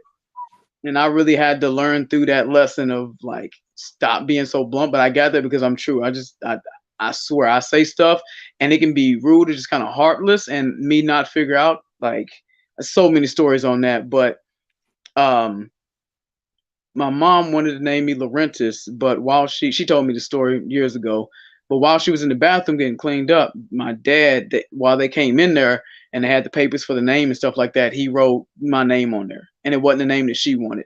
So as I was thinking about all these names that I can go through, something just came to me. It was like, do Larintiz. And I come up with the X at the end of it because honestly, us in America, we don't know our real last name. We don't know our real language. Our names are given from slave masters used to own our ancestors. So I was like, I'm gonna go with X. Same with Malcolm. Like, I'm gonna go with X. So it's unknown. And I remember it was like 2 years ago, and I had a mask and I had another mask because the other one, the story behind that, I wanted to wrestle in the one that's the spirit mask. But when the lights is dim, they're bright when you're underneath them. But when the lights is dim, you can't see anybody out in the crowd. I'm like, this is going to be a problem. It's going to limit me. So I got another one. And I've always seen Rey Mysterio do the thing where he would come out, take the mask off. You think he was taking his mask off, but he had another one. And I was thinking before I wrestled, I was like, okay, I'm going to do this. I'm going to do this. I'm going to do that. And I was thinking to myself, no. I've done that for so long, and I've done that with that person for so long, and it never worked. Go out here and just have fun. Only thing that I'm going to do is, rather than take the mask off before I get in the ring, I'm going to wrestle a little bit, surprise everybody, and then take the mask off. And when I did that, it got the biggest reaction ever. And immediately everybody fell in love with the character. And then I had another match that night. They fell in love with the character. A third match, they fell in love with the character. And they've been in love with the character ever since. And the possession started to come up with just me not wanting to be myself anymore. And I got a video that's on my YouTube where someone is panning, like see at the bottom of my feet, and they're panning up, and as it starts to kind of get to my face, or like right to my knees, it changes to me where I wore the bright colors and everything of what Trent Ware is.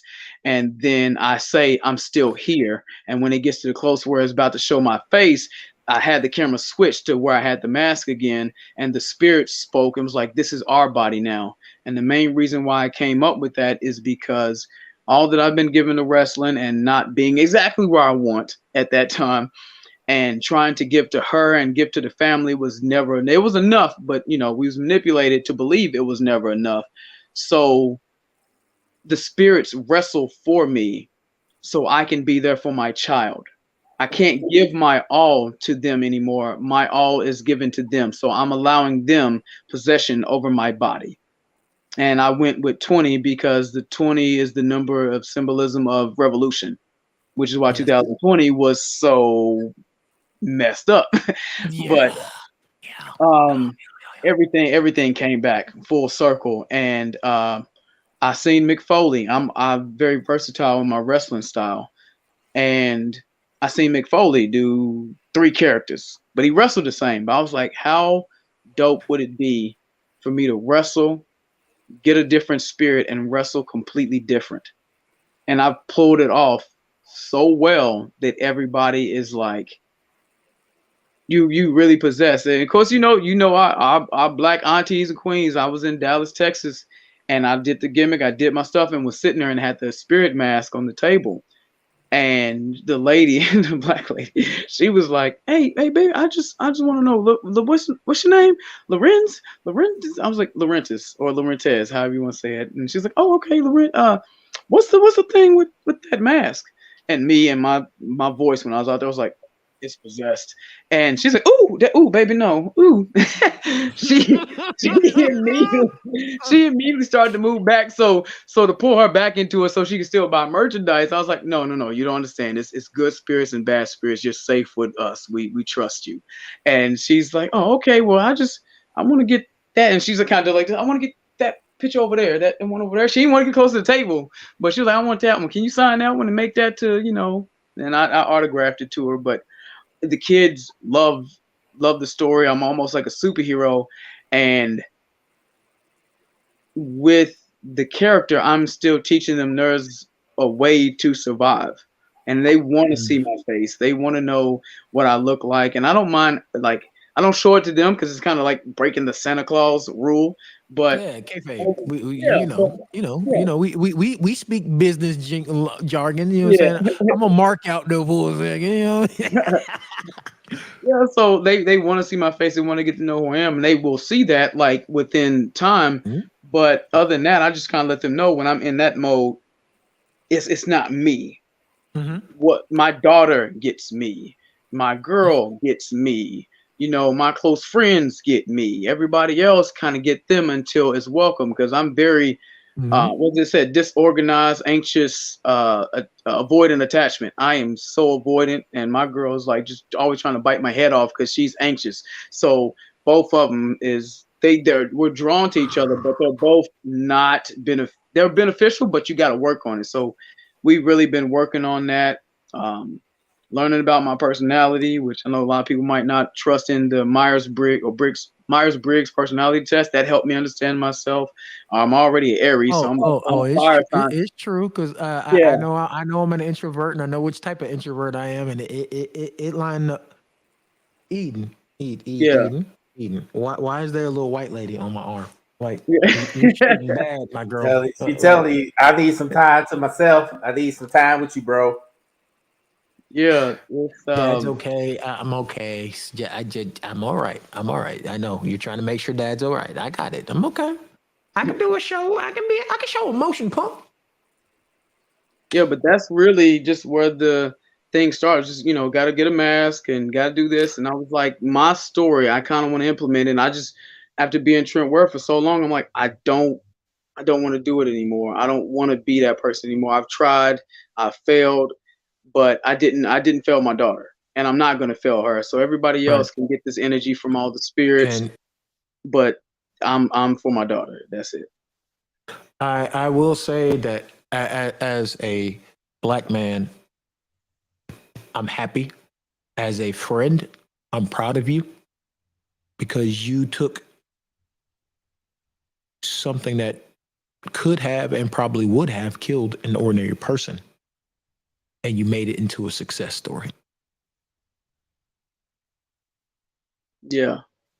You took the depression that you were in, that you recognized that you were in, and said, luckily for me, I'm in the right business because I can use this as the background of my character. Yep. Not many people know that what they see on screen is literally the choreographed dance of pain of what you were having to endure in real life. Yep. And for you to be able to not only do it for therapy, for healing, and to make it a profitable thing.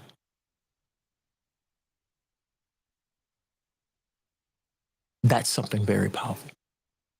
Ma'am, look, Yep. I can be emotional, ma'am. Negative I'm into okay. the pot. I'm okay.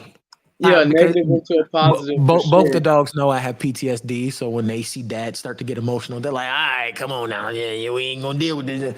You getting down now? You gonna get down? Yeah. Well, fine, get down. Jeez. You shaking yourself, woman. I need, look, get me a lint roller. Chop, chop. Rude. Yeah, I think I my girl, Bronte, she's always talking about.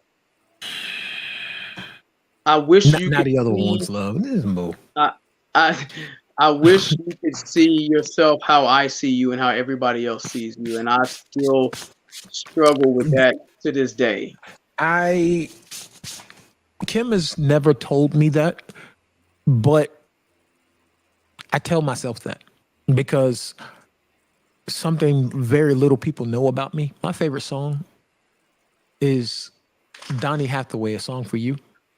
And that's that is one of the verses in the song.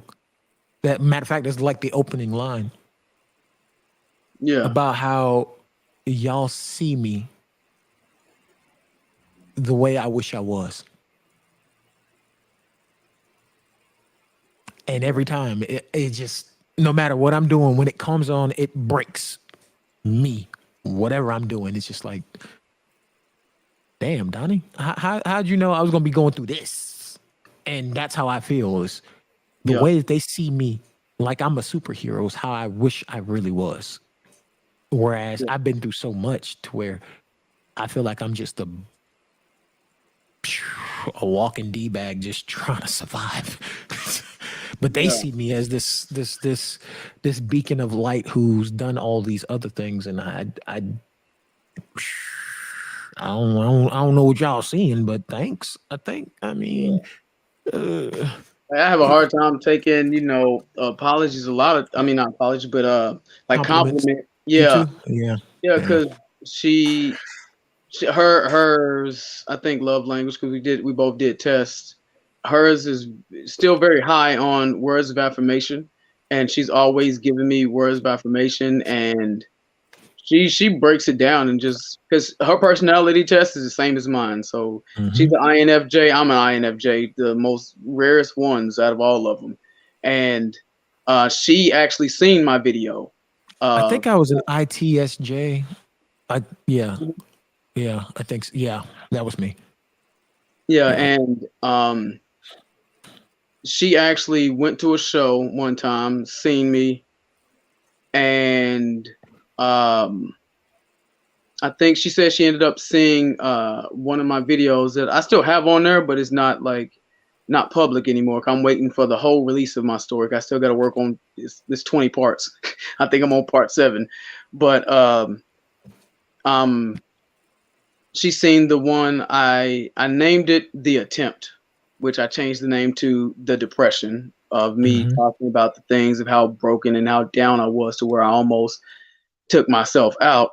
And she went through abuse from her ex, and she just decided to just reach out to me. And just that reach out turned into conversations, turned into hanging out and coming to shows and just giving me validation. She was like, Yeah. you really, and there's I forget what it says. I think Missio, Missio. It's the band, but it's called ICU. And it's one of, Yeah. I know what you're talking about. Mm-hmm. yeah, that song. She sent that to me and I'd listen to that. I'm going to listen to that when I go to the gym later. But she sent me that song and she breaks it down all the time. Like, you don't realize that within a year's process from October 10th to October 10th, when y'all split and all that stuff was happening, you've healed faster, you've motivated yourself, you're documenting everything, you're fighting for your daughter, you're traveling, you're wrestling, you're doing everything, you're not getting no sleep, which my a good friend of mine, Jake, I trained him. He's like, you're an android because you don't sleep, bro. You don't. I just keep going and going. And Been there. yeah, he's like, you do so much that what a lot of people can't even convince themselves of doing, and you just believe that you can just do it, and you do every single time. You're not cocky, you don't brag about it, you just accomplish it. You are, which she says, you're a rarity. And my daughter loves pony, so my little pony, so it's kind of like she's calling me Rarity. And I got other people, a friend of mine called me like a Pegasus or unicorn or everything diamond. Like, I'm so rare to be doing everything that I'm doing with all the negatives that I had, and I'm turning it into a positive, not just for me, but for everybody else and even my daughter. And there's no stopping me. There's no stopping. And she's like, you know how many people that probably like struggles to even just go to the gym? To even talk to themselves to even do it, or even just not eat snacks when they know they shouldn't be eating snacks. And you are motivated to do you are motivated to do so much. Man, look, we have 2 Planet Fitness accounts in my house, and neither one of us can talk ourselves into getting up and going to use it. I have a matter of fact. Move. Come here. I got this right here. Mm-hmm. I game, and every time we lose a match, 30. Yep, that's a start. And I mean, it's working, but it's like, come on. I mean, come on. It's like,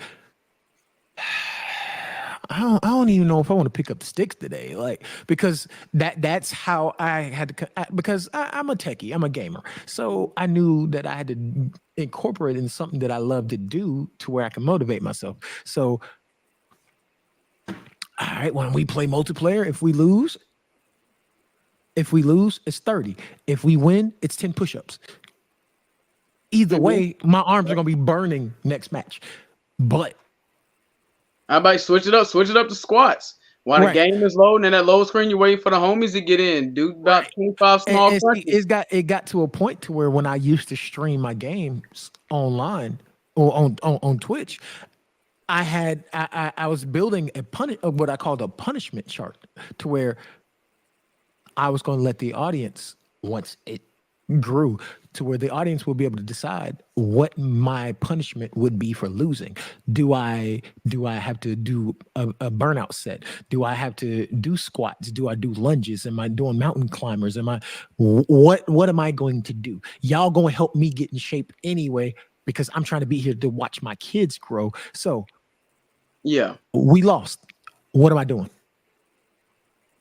Yep. Because gamers, we're gonna talk shit anyway. So yep. If y'all coming for the ride, y'all can see me grow. What's up? No? Oh, okay. Well then, y'all don't want to tune in. Well then, I'll find another way. So now it's hell. I got to find a way to motivate myself to do something, because working my job ain't motivating me. Lord have mercy.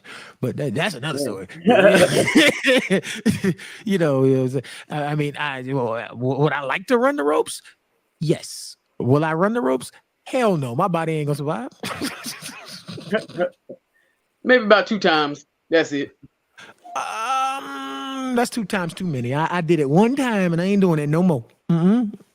Man. Side hurt, back hurt, hips was all discombobulated. Look at me using old people words. So, you are a cut above, because just stepping in the ring, I've had to help set up before, because when you work for the Hawks, you work for, at the time it was Phillips Arena, now it's State Farm Arena. So when you work for the team, you work for the arena as well. So sometimes you have to help set up. Yep. I mean, it's still like I still get to shows early and set Mhm. up and Yeah. tear down and And so you've been a witness that sometimes the arena crew becomes cool with the wrestlers and they will let you help set up. And boy, you help set up. Next thing you know, first thing you do is you run the ropes. You talking all that big trash. You want to do it? You want to do it? Huh? Come on and get in here. Don't worry about it. Oh, okay. All right, and cool. I'll do it. the main reason why they would allow you to run the ropes first, because if you bump, you can damn near throw your back out, or knock your breath out. That bumping is, Mhm. I think it was a study that I read. Every time you take a traditional bump, that is your body's equivalent of taking a car crash at 15 miles an hour. Yeah, I think yeah. I was like, yo, Because and the top rope is 25. because of the materials used in a traditional wrestling ring, there's no cushion. What you hear when a body smacks a mat on when they're on TV is what it sounds like. That's what they feel. It feels how it sounds. Bad. Okay, yeah, the thigh slap with the super kick is something different. But Oh, if Trent picks me up and he does a traditional body slam, when my back hits that mat, all my air just left my body. And yep. if I did not take that bump properly, my heart will stop. It's a risk every single time, and like just stepping in there to do something. Like you got, of And course, you that's got what gravity. right. You got people's mindset. So of course, if you mentally ain't there, which I wasn't. So, but I was able to go through the steps and knew what not to do because I knew I wasn't there. But you could be paralyzed. You can break a ankle. You can break your knee. You can break somebody else. Which is another Somebody else reason probably why won't. people like me and Sheena call you a unicorn because you weren't even all there, but you were still doing it because I am one of the first people to admit that, yes, I love professional wrestling. I love it from the day I was born to the day I'm going to die. But that coordinated dance is a test of trust between the people who are working together for that match. Because at Mhm. any time, if anything is a millimeter off, that light can turn out permanently. Yep. So for you to be completely depressed, ready to go, and you're jumping into a ring where your life is on the line from the moment the bell rings, Yeah.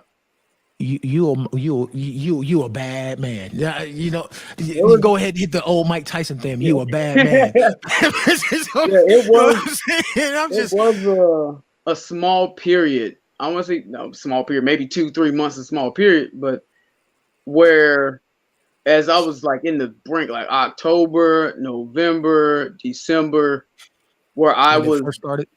Yeah. yeah, where I was wrestling, and who could I think of?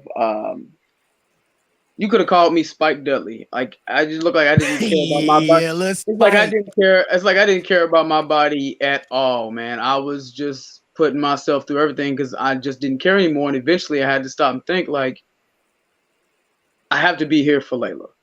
Right. Like if I can't get down on the floor and play with her, and I got this excuse because I get this knee brace on and all this shit, it's pointless. What am I doing? She don't care. Like the ex don't care about me.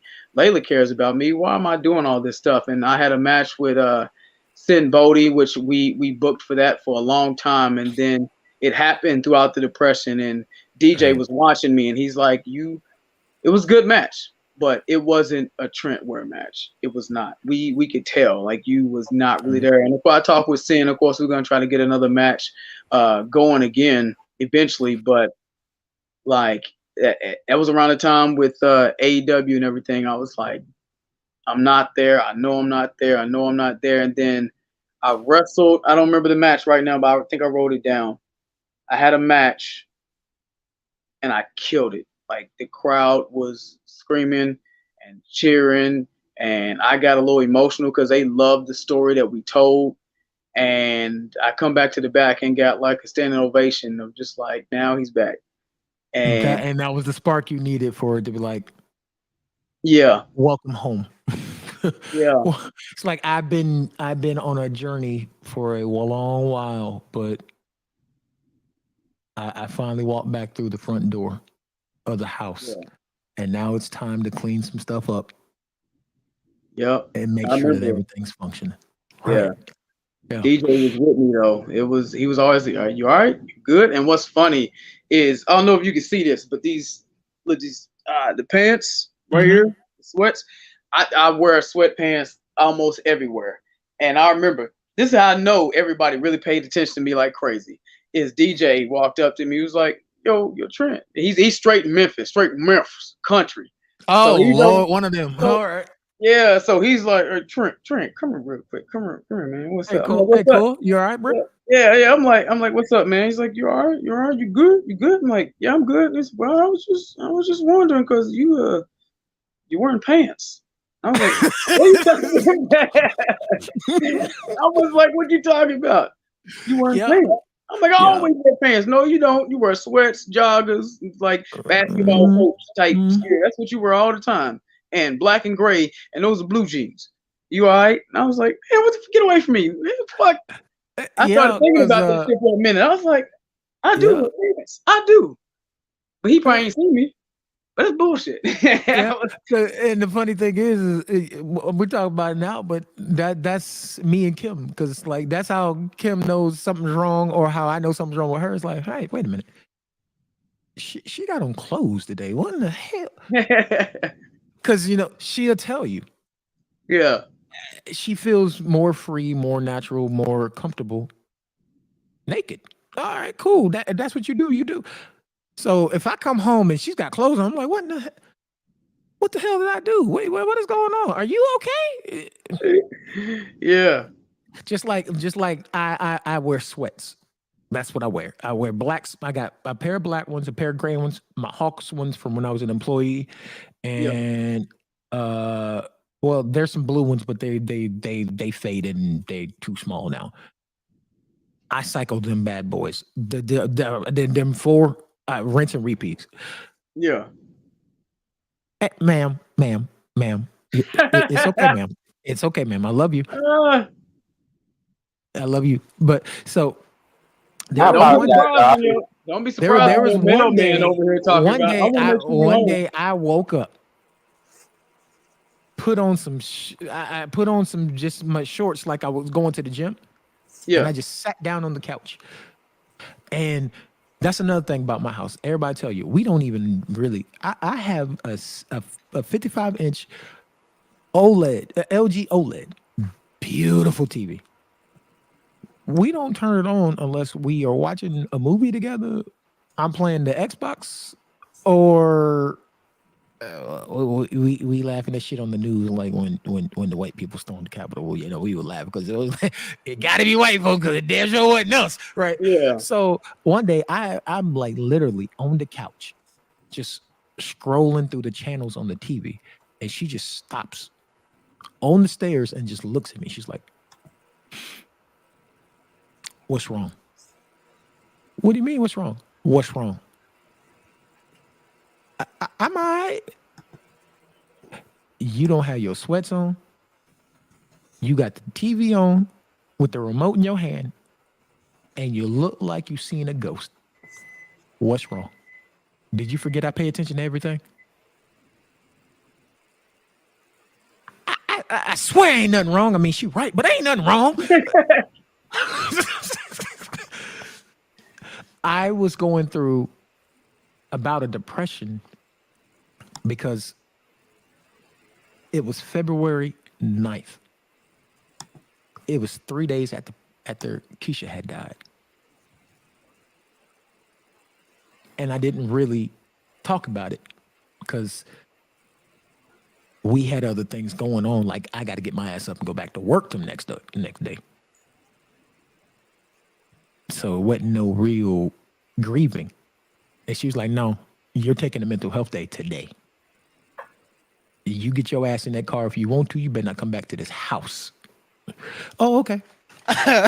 Hey, boss man, I think I'm sick. Okay, just put it in for an off day. You got mental health days. You got time. Don't worry about it. Just use it. Yeah. She said, you need to grieve.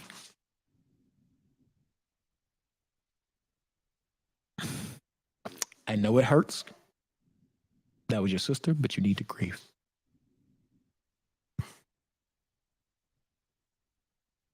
And then 2 months later, she lost her cousin and then her grandmother in back-to-back months. And it was my turn to tell her she needed to grieve. And that's how I knew something was wrong, because for that entire stretch, from the moment she woke up to the moment she went to bed, that when she had on a full outfit, I'm like, okay, yeah, something is wrong. Something is wrong. Like, it's her birthday. She ain't talking about let's go celebrate for the entire month like usual. Yeah. It just, it got wild. But yeah, man, it was just, I mean, when you go through so much because of our mental health, sometimes we put out little warning signs or little SOSs that a lot of time they get ignored.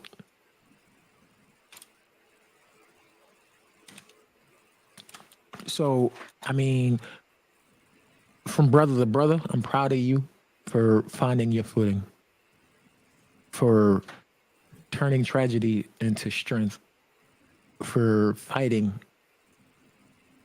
consistently for your child, who, as a parent, I gotta say, kids didn't ask to be here.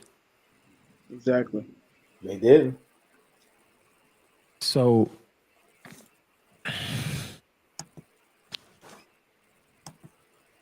yeah, you keep standing strong, you keep pushing, and if you ever need anything from us, the squad over here got your back, big homie. Please hit us up, man. I mean, we're not Facebook friends, but find me on Facebook. I think me and Trent are. I think I am. Send me your Facebook. Send me your Facebook info, bro. I always say it all the time. If you don't have nobody to talk to, my inbox is always open because, even though I'm getting tired, I'm always up because I work the night shift, so I'm always up. So if you need to hit me up, be like, hey man, I need to talk to somebody. I was gonna say, sir, you are weird. So blame the night shift. I know. I used to be on the night shift like that. But you know what? The reason why I won't leave night shift is because night shift forced me to pay for this house. What about you, Frank? What you talking about? What you talking about, Frank? I mean, sir. What about you, sir? Huh? What about you? Yes, we're proud of you too. Is that what you're looking for? Yes, I'm always proud of you, sir. Yeah, but I really. Hey, look, we proud of all our we proud of all our black men, man, just for making progress on just life, because we already got the odds against us already. So when I see my fellow brothers making progress, I always give them a shout out because we know how it is in America when they try to stack the odds against us. So whenever I see my brothers, it makes it harder for guys like us. All three of us, we've been outside of the borders of this country. Yeah. So to see what others think about the American way and then realize when we get back home that the rest of the world really does see us as jokes. Yeah. Yet we're so star-spangled stupid that we think that we're the greatest thing ever. And it's like, America's only number one in one thing or two things: military spending and mass incarceration. Come on now. Don't play this game with the educated black man. You forgot one. 3 things. A racist. Not shootings. Oh yeah, that too. Okay, 4 things. Racism too. You got it. So whenever I see, got to sprinkle the secret ingredient of the country in it. Whenever I see my brothers doing good, I always gotta give them props, even if I don't know them, because we're all fighting the same battle. Oh, Dre get on my nerves. We be in public and he just be congratulating folks. I'd be like, man, if you don't shut the hell up, we don't know that, man. We gotta go, bro. Well, like, I gotta congratulate you know why? Because I try to give it to him. He'd be like, well, I'm just doing the best I can as a little brother. Man, shut the hell up.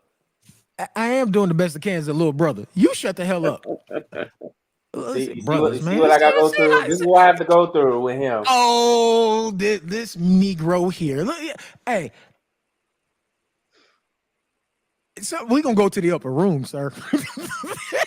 Hey, I already got my bed ready in the upper room or the lower pits. So you already know. Hey, Trent, I know you got a I know you got a ring you train in. Yeah, you got a ring we can borrow for about 3 minutes. All we need is one round. Hey, look, all I gotta do is hit one good elbow drop, and then I'm gonna walk out the ring after that. Oh, all I you gotta do is hit Macho one Man good me elbow too? drop. One Man. good elbow drop. That's it. Shout out to my favorite wrestler of all time, Macho Man Randy Savage. All I gotta do is hit one good elbow. That's it. All I gotta do is hit one elbow, and I'm good after that. You see how he gonna invoke the spirit of Lonnie Pavo on me, though? You see how he do? He's my favorite.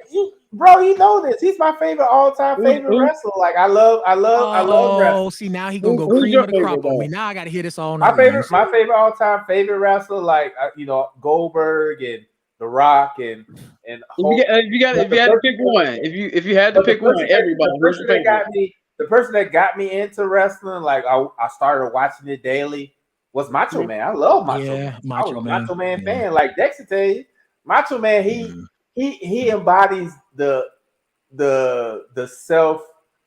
self-confidence of knowing you're the best and showing people that you're the best. So whenever you shoot. Matter of fact, with Dex, when me and Dex started like getting to know each other, my ringtone was Macho Man's theme music. Yep, it sure was. It sure was. It was like it was true. Like every time my phone would ring, he'd be like, "What is that?" I was like, "Oh, dog, this is the Macho Man, man. Come on, man, stop playing." So they had the whole yeah, absolutely. Like I had that ringtone like for a while because I just and the fact of the matter is, it wasn't just the fact that he was such a showman. He actually knew how to wrestle. Yeah. Like y'all talk about scripted stuff. He went from page he from was page. a pure athlete. Like he was pure. He was so athletic that anybody that worked with him, they never said nothing negative about him wrestler wise. Like I know it's the politics all, and I'm sure Trent, you knew about the politics outside of wrestling, but they never said anything about him as far as like pure wrestling. They never said nothing about him, and the fact that like I said. The greatest match I've seen with him and Ricky Steamboat when they wrestled in WrestleMania, I think it was WrestleMania 3. That's one of my all-time. Like I watch it on YouTube. That was one of my favorite matches to watch because it was just pure wrestling, pure technical skill. Like I could watch that match like all day. Like it was that good. The reason why I fell in love with Macho Man is because it's his work on the stick. That too. For me, I appreciate and love any wrestler who has a motor and will actually work. I love workers, but if you can get on that stick and put in that work, you are special because for you to take one of these, go in front of hundreds, if not thousands of people and make them eat your words and just hang on to everything that you say and do, you a special breed. All I'm going to say is, if you haven't watched this Cream of the Crop promo with Gene Okerlund, if you ain't seen Cream of the Crop, you don't need to be in it. You don't need to be watching my show. If you haven't watched the Cream of the Crop promo that he did with the late great Gene Okerlund, you were missing out because that was prime time A+ promo. Like I gotta save on my YouTube. Like I gotta save it on my YouTube. Like, I used to watch it every day, at least once. That is A+. Do you got the Cream of the Crop shirt? Macho Man shirt? It keeps selling out. It keeps selling out. You gotta get it, bro. I try to, but every time I try to go get it, it sells out. But if you don't go get that Cream of the Crop, if you don't listen to that Cream of the Crop promo, you're not a true wrestling fan because that was pure 100% grade A, top class stuff right there. Between Cream of the Crop and when the superpowers imploded. Yeah. You mean the Mega Powers, right? The Mega Powers? Yeah, his promo work hit a whole new level when the build up to WrestleMania. When WrestleMania 5, I told everybody thought I was crazy when I said this. I said that Macho Man was better than Hulk Hogan on the stick. that build up to WrestleMania 5. I mean, there were jobbers who were better on the stick than Hulk Hogan. I mean, let's But be real. it's just the fact of the matter is that people, because Hulk Hogan was like, he was kind of like that guy. But Hulk Hogan to was hear, the guy that was handpicked to take over the of company. course, but to hear Macho Man, who was I can't remember his name. But right to now. hear the passion behind Macho Man leading up to WrestleMania 5, I was heartbroken he lost because I wanted him to win because I wanted him to win strictly off his pick. Hulk was the man that Vince handpicked to take over after Bruno when he had to change course when he realized that Andre's health was not going to sustain. But I was heartbroken because everybody wanted Hulk Hogan to win WrestleMania 5. I was one of the rare fans that wanted Macho to win. I wanted Macho to win the WrestleMania 5. Macho solidified his Hall of Fame space for me when the interviews started involving Miss Elizabeth and them promos, and you can see him get the little beady eyes. He is definitely top 5 on the stick. Like, he's definitely top 5. Like, I put him 3. I put him 3 behind The Rock and John Cena. He's 3. You give John Cena number 1? I know he's number 2 behind The Rock. Oh, The Rock okay. John Cena is like I was about to say, hold on. No. Rock is number 1 to me. Like Dexter Tays, Rock is number 1 to me. Like the promos he did during the Attitude Era are like top notch. Well, I'm about to say, how many people are going? Cause I know Chris probably gonna watch this later on, but y'all all gonna be like I'm crazy because you're not supposed to say stuff like this. But I think this is where the cockiness or the confidence comes out.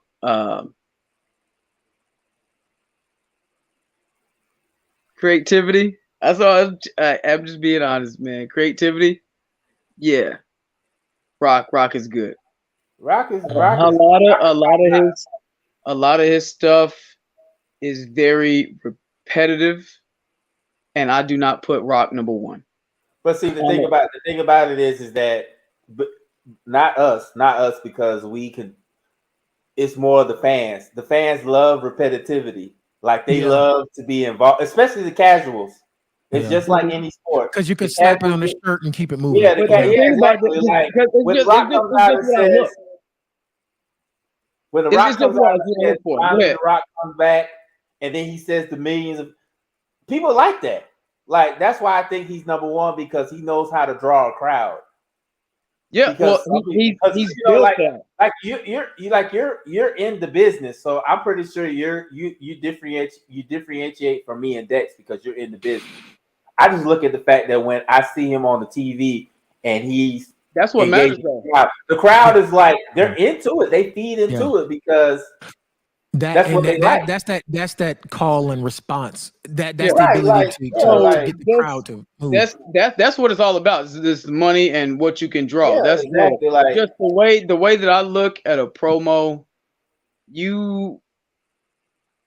It's almost like a conversation. You can't have the same dog conversation with somebody. You gotta we gotta have an emotional conversation. We can be able to joke. We should be able to be serious. We should be able to have a lot of metaphorical stuff, hyperboles, just anything. And Rock is just very name one emotional Rock promo that you felt passion, not him just saying the same thing, but like real passion. You can say that for John Cena. You can say that for Macho Man.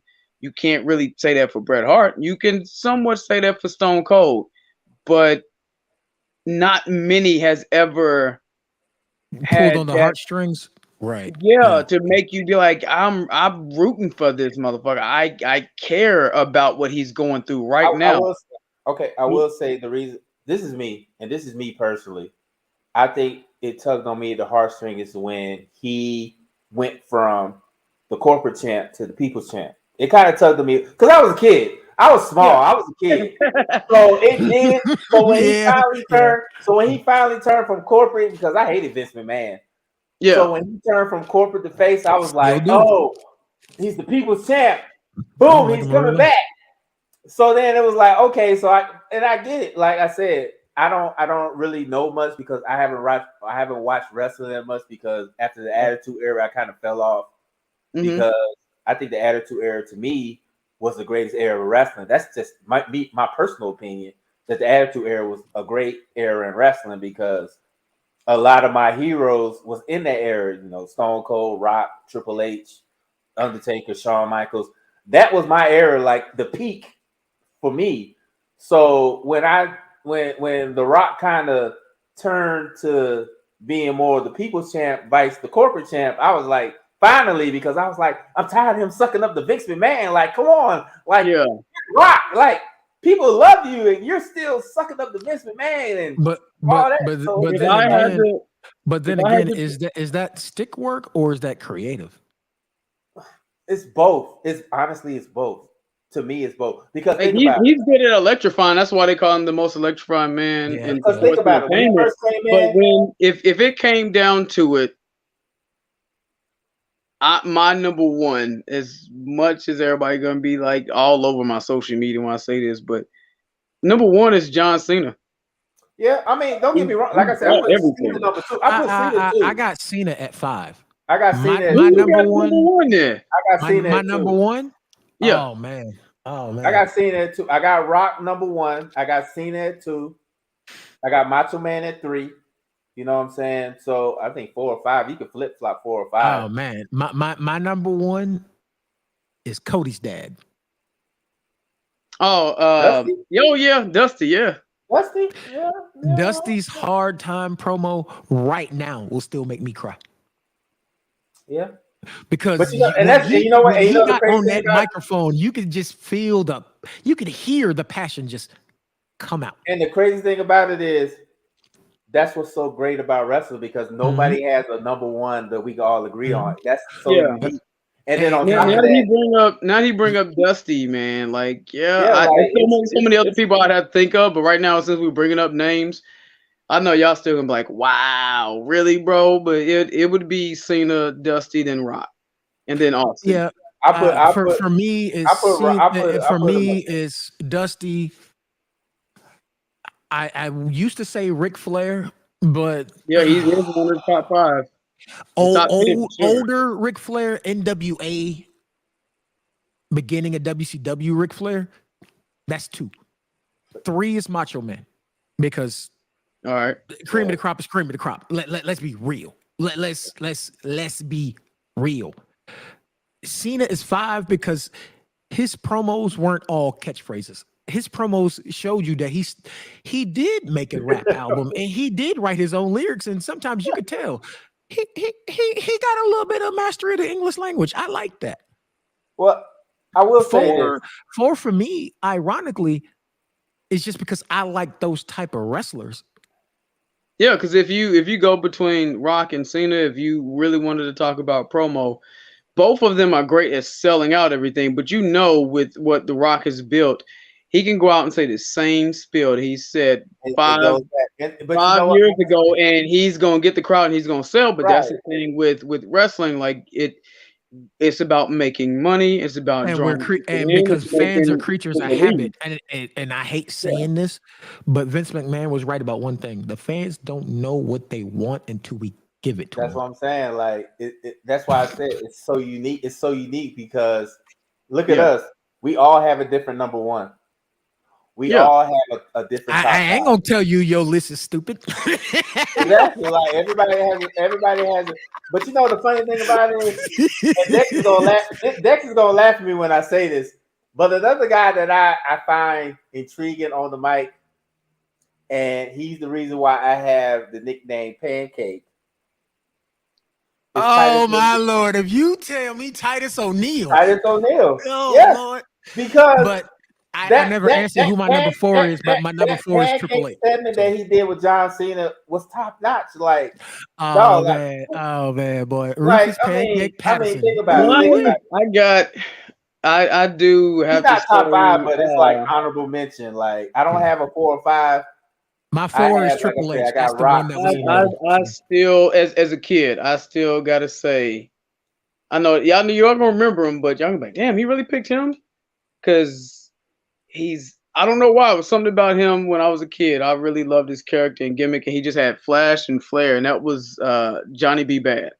Oh WCW, like man. his Yeah, promo skills Oh was on man. point, man. It's so it's like me. It's like me with Val Venus. Like I was a big Val Venus fan, and he was crap wrestling wise, but his promos were great. But he was crap as a wrestler, but his promos were fantastic. Same thing with X Pac. I didn't think X Pac was a great wrestler, but he cut a hell of good promos. That's for sure. Like, and I know somebody said Triple H. I don't really give Triple H top 5. He wasn't really good with Triple promos. H is number 4 for me, and the reason why he's number 4 is because he made you hate him, and he wanted you to hate him. But when he wanted you to love him, he could do that too. Remember his promos when he come back? heel, and he knew it. He says, but do you remember his promos when he would come back from an injury or vacation? Oh yeah, that the crowd would just eat out his hand and he came back. You deserve it. It's like y'all do know he's getting ready to turn on you in about 10 seconds, right? You know what? I know who I have in my number 4. Randy Orton. I have Randy Orton as my number 4. Yeah, I like Randy Orton. Yeah. Randy Orton's number 4. He's my number 4 because you know why? Because it was like he can give you that little bit of humor, but when he switched to the Apex Predator, you knew what time it was. So let's get ready to wrap things up because we've been at it almost 3 hours. So Frank, to answer your question, you asked a question. Where did it go? Not that one. Where'd it go? This one. So is Trent a part of the show now? He's more than welcome. We got Frank, I'm gonna do this. I'm gonna do this, and I'm gonna do this in a way to where the fellas would agree with me. Oh yeah, he already got a chair. I don't know what he talk about. He a part of the show. That decision is for Trent himself to make. If he wants to put his rocking chair on the front porch, he's more than welcome to. It depends. It depends. If he becomes a champion, he might not have time for us. If he becomes a champion, so he might not have time for us. I mean, that might make it even better because then unless he makes it big. Unless he makes it big, he can put us on as a promo. You know, I get my shot. I mean, he humble though. We ain't got to worry about none of that. I'm still a little bit. He can be humble, but we're gonna be the mouthpieces for him. We're gonna talk all the shit for him. No, you gonna be the mouthpiece for him, cheapo. Oh, Scrooge McDuck. Because you know me, I might make Montez Ford a little jealous because I'm be talking to Bianca the whole time if I get on. So I might, bro. You better leave Montez's wife alone, bro. I wouldn't do that if I were you. Hey, look. Like I said, Marine veteran that I don't have to is not wound tight. What old girl said from Color Purple? All my life I had to fight. But truly, the offer is is always on the table if he wants to join us. Yeah, he wants to come. Hey, you more than welcome back, bro. I know I've been in and out because I know I've been. You can come back as a guest. You want a permanent spot? That cool too. Because add another little point of view. I might change up the scenery a little bit when I'm for y'all, like when I'm in Florida coming up soon. He's gonna have a couple belts in the background, talk about, acknowledge me. He's gonna have a couple belts in the background. We're gonna have to acknowledge him. Look, I'm gonna put it this way. Let him win the belt. Because the first thing I'm gonna do is I know him. Exactly. Don't let him get Don't let him get my brother right here, y'all. I'm gonna be like, hey, he was on our show first before he got big. I knew him before. I knew him. He was on our show. I'm gonna record the video. He's still part of the team. He's just on tour right now. Let me do this real quick. Hold on. Oh, he gotta cut a promo. Hold on. Let me. I might move into my top 5 and he cut a good promo. I might move into top 5. So I haven't been that character in a long time, boy, I tell you. But if I was just to cut a small, little, simple promo, really, really quick. All right, thanks. I appreciate the opportunity to break the stigma with you all. I enjoy this moment. I appreciate meeting you and changing the mindsets of the people that were watching today, even the people that was not watching today, they will watch in the future. This life, this journey that we are on, are for all of us to change and become better. And if you are not trying to change to become better, then what are you doing? Why are you wasting your time? Why are you wasting someone else's time? Change needs to happen. We all need to grow. You were not put here to waste anybody's time, so why waste your own? Well, got a new number one. Thank you. Hey, Let's go home. you say top five? That was Oh, Yeah, we can call that. We can call that a night, Hey, ladies. let me get on. Let me get on Twitter and talk to Triple H and Vince McMahon. Make sure he's in the Royal Rumble or something. No. You got to deal with Tony K now, and then that little midget man. Yeah. He Somebody put this man in the Royal Rumble because that was a hell of a promo. Like, shit, you did better than 85% of the wrestlers that I watch now. Well, I mean, he's been wrestling for 16 years, so Oh, that's Hey, 18 man, right there. 18. That's off the top of the 18. dome. I mean, my bad. He but I been know- wrestling. Wait, he been wrestling longer than some people been alive. He a full of dope in the wrestling world. Hey man, keep pushing, bro. Like I said, keep pushing, I bro. appreciate Like it. your breakthrough's problem. coming. So when But your breakthrough yes. come, just don't forget us because we had you on the show first. I ain't gonna forget, but I Trent- know one thing I'm not gonna let forget. All the merchandise that I got with my shirts and my 8x10s and everything, somebody gonna have to pay for wearing the head of the table shirt while I'm on here though. I'm pretty sure that's the head of the table. Is that what that is? Yes, it's a head of the table shirt. You know why I wear the head of the table shirt? Because Why'd I'm the you head wear of the table. Oh, in I my thought he was house. talking about. I thought he was talking about the actual tribal chief. I was about to say, oh, this is getting I was spicy. about- No, like, he talking how about this you- shirt how right you- here. He talking about this shirt right here. About the That's actual like interviewing. Wait. That's like interviewing the Falcons, Time out. and you got Before a you go- Dolphin shirt on.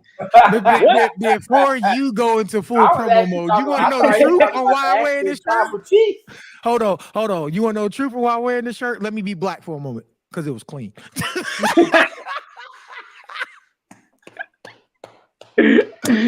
Oh man, That's the truth. I just grabbed it that's up. one I of just those grabbed it shirts off you the like, car, man. put I'm it about on. to record. I'm about to film. Hold on, real quick. Yeah, it's good. Slide it Yeah, on. right. Well, you already know me. I got the Georgia shirt on. They won the national championship, so I had to put that on real quick. But yes, Trent, the offer is actually on the table. If you want to join us, you're more than welcome. To come, bro. Your personality, and your viewpoint, your experiences. Hey, Like I it said, would actually help us evolve as a platform to bring a message, because it'd be another person with experience. Like I did the knee slap. We both did. We both did. But I will say this: like your experiences are going to be are a great asset and value in helping others realize that they can make it too, and that healing. Yeah. Even though healing is painful, healing is needed. So yes, if you wanna become a member of the Breaking the Stigma crew and bring your rocking chair up on the porch with the other 3 rocking chairs, and I'm gonna tell you the truth. At some point, marijuana consumption will probably happen because me, Dre, and Matt, we kind it's of legal in Arizona, so Yep. Matter of fact, I'm gonna smoke one right before I fall asleep. So you smoke one, you might not fall asleep. I ain't gonna hey, but anywho. But yeah, I mean, it's rare that we ask anybody to join. But if you want to join, brother, you let us. I want to be sure. I want to be sure I'll be able to dedicate my time as much as I can to the project. I don't want to be one of those slackers that come in like I can make it. And I appreciate that. But what I will say is this: if you decide you want to join, and if you need us to switch things up to find a different time slot, different day, different anything, you let us know. We will work with you. Gotcha. I appreciate it, man. And one thing I would like to say just before I go, because I say this, 'cause I know y'all probably got your own spin that you want to say at the end. I just want to throw mine in. If anybody wants to follow me on any of my social media platforms, everything is the same. It's at True Rev 20. That's TRUREV number 20. And as I say all the time, as myself and my character, three things I live by is stay true, be the change, and worship no one. Sheena. Oh, I thought. Where's this man's PR team? Why is he having to promote himself? What are y'all doing? Hey, honestly, you What know are what? y'all doing? I thought he was gonna say your prayers, take your vitamins.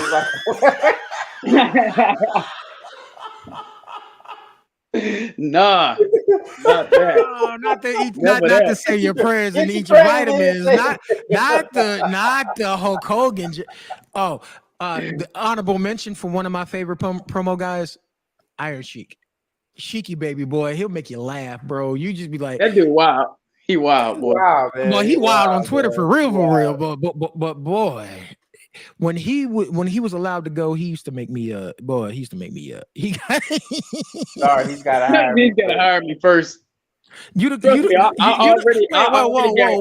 You technically were already hired since y'all are the godparents of the baby. So, kind of grandfathered in. You can't, you're doing too much. You're doing too much.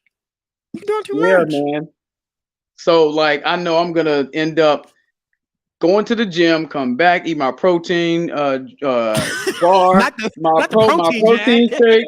No, my protein shake, and then I got things to take care of tomorrow, and then I'm gonna be leaving.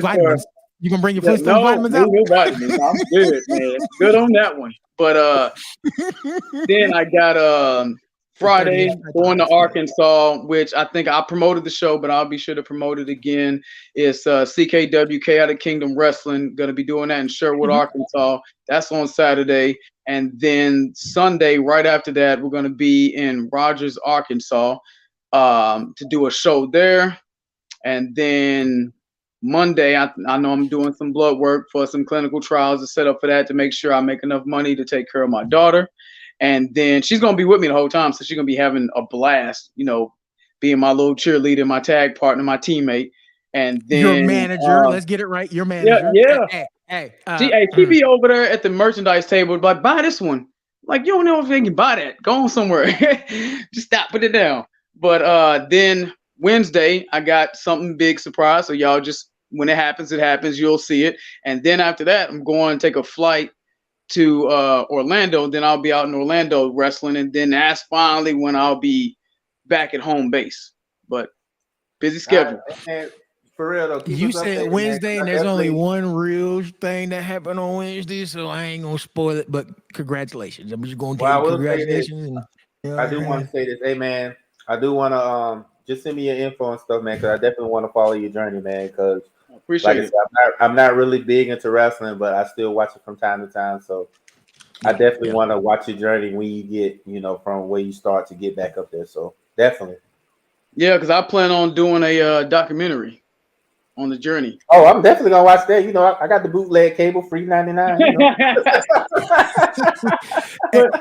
Hey, Dre, go ahead and hit him with your benediction real quick, so we can go ahead and go get our food. Well, I mean, real quick, because I know we've been here for a minute, and we got about 3 hours, and I know we got to get on with our lives. But I will say this, and I know we had fun tonight, and I know we had a good time, and Trent's been a great guest, but he's not really a guest. He's pretty much a brother in our brotherhood. He's pretty much a brother to us. Yep. So the chair is ready for him.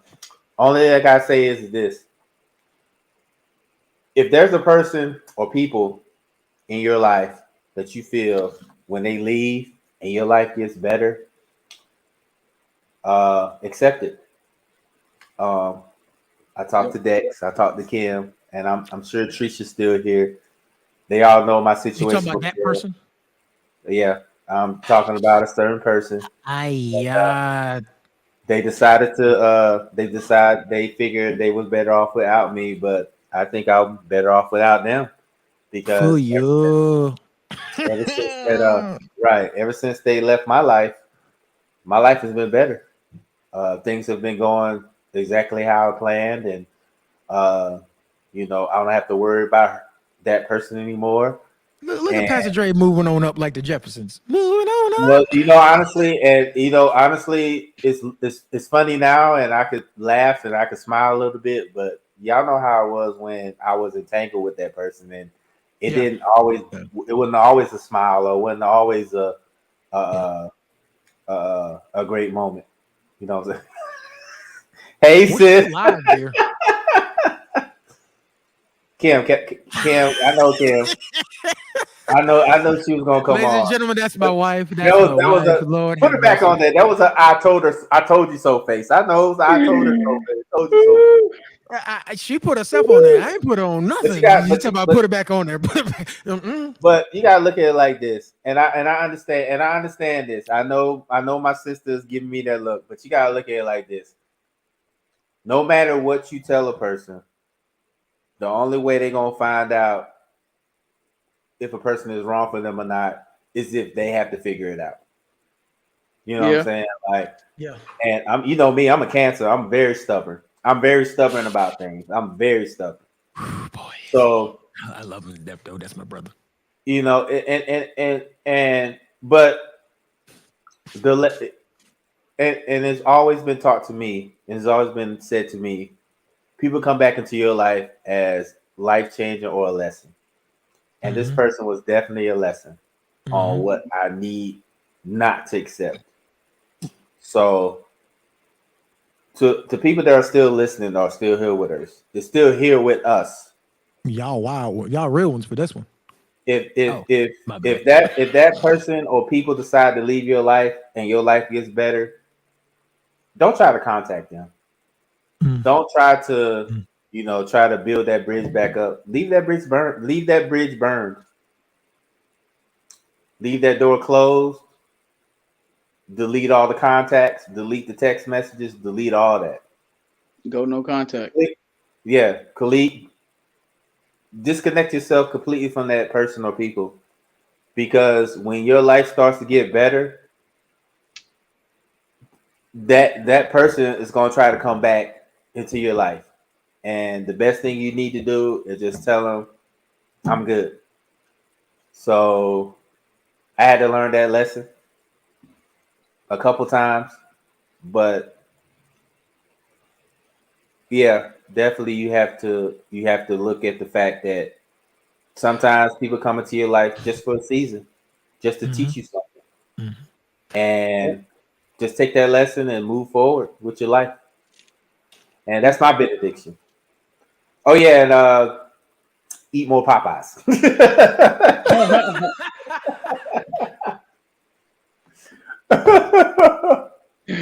All right.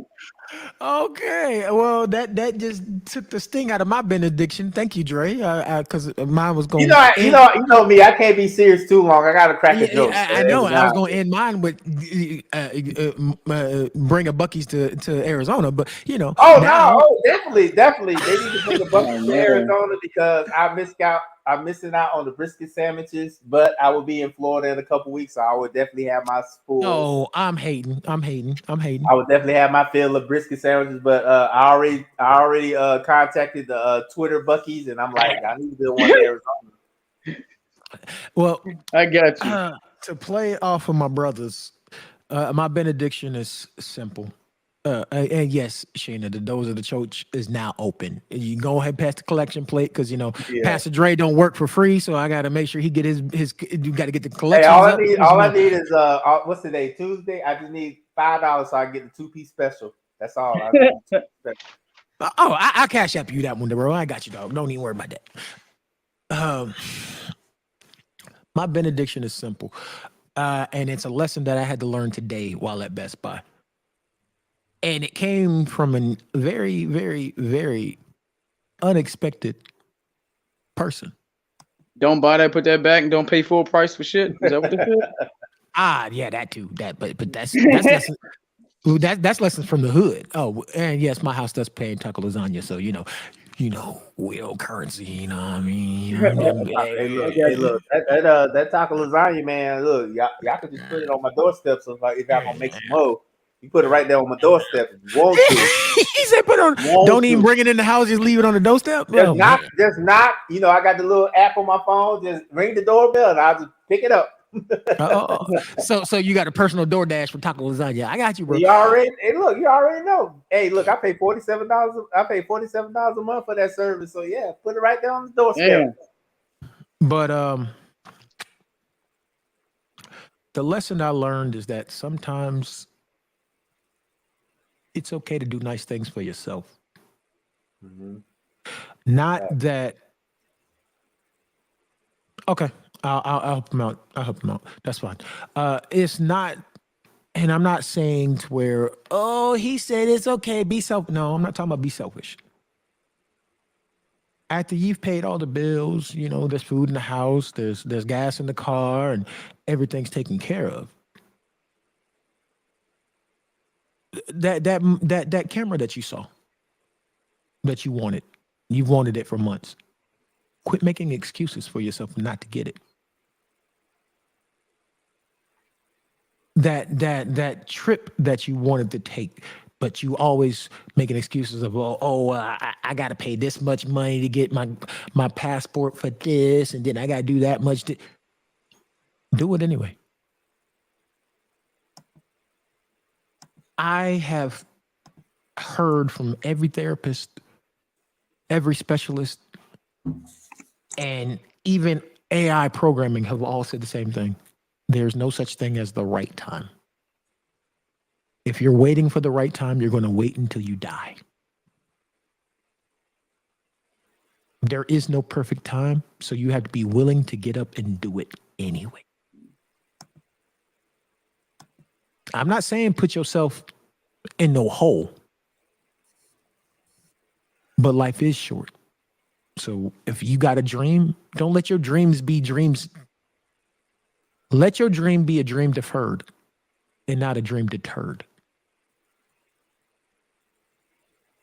See, that's a mastery of the English language. You're gonna have to catch up with me on that one.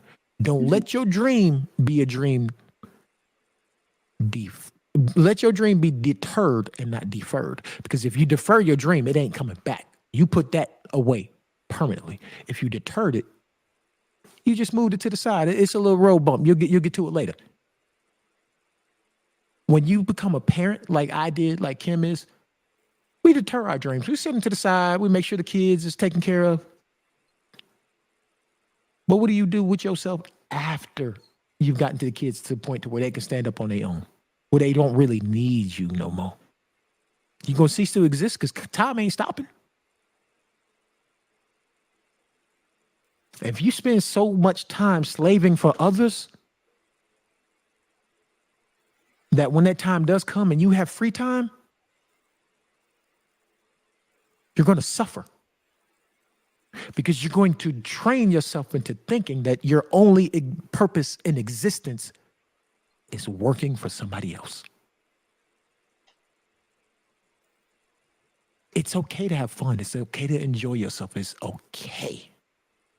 I promise you, the world will not stop because you bought that game.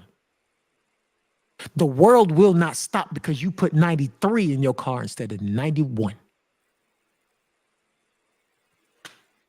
Oh, you think the world gonna end because you got bacon on your Big Mac? Hey man, the bacon on Big Mac sound fire right now. It is fire, bro. I ain't even gonna hold you, bro. That bacon, you tell me you want a Big Mac ass bacon? Hey, look, bro. maybe because I've been smoking a little bit, but shoot, that's kind of fire right now. Bro, I'm telling you the life hack. Big Mac, add bacon, light sauce. Well, it was either that or the smoky, welcome.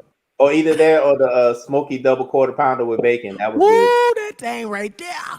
Oh, and hey, look, let's wrap this show up, man, because I'm getting hungry right now. I am wrapping this show up. Y'all about to start. I'm wrapping this up because my black ass want to go back. Because I'm hungry, man. Because I'm about to hit the DoorDash right now. I'm about to hit the DoorDash from McDonald's, and I'm about to be like, let me get that Big Mac with the bacon and the double quarter pounder with bacon. Like, bro. I appreciate y'all, man.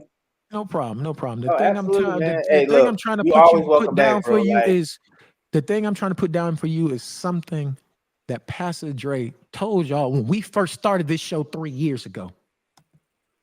You have to take care of your star player. Yep.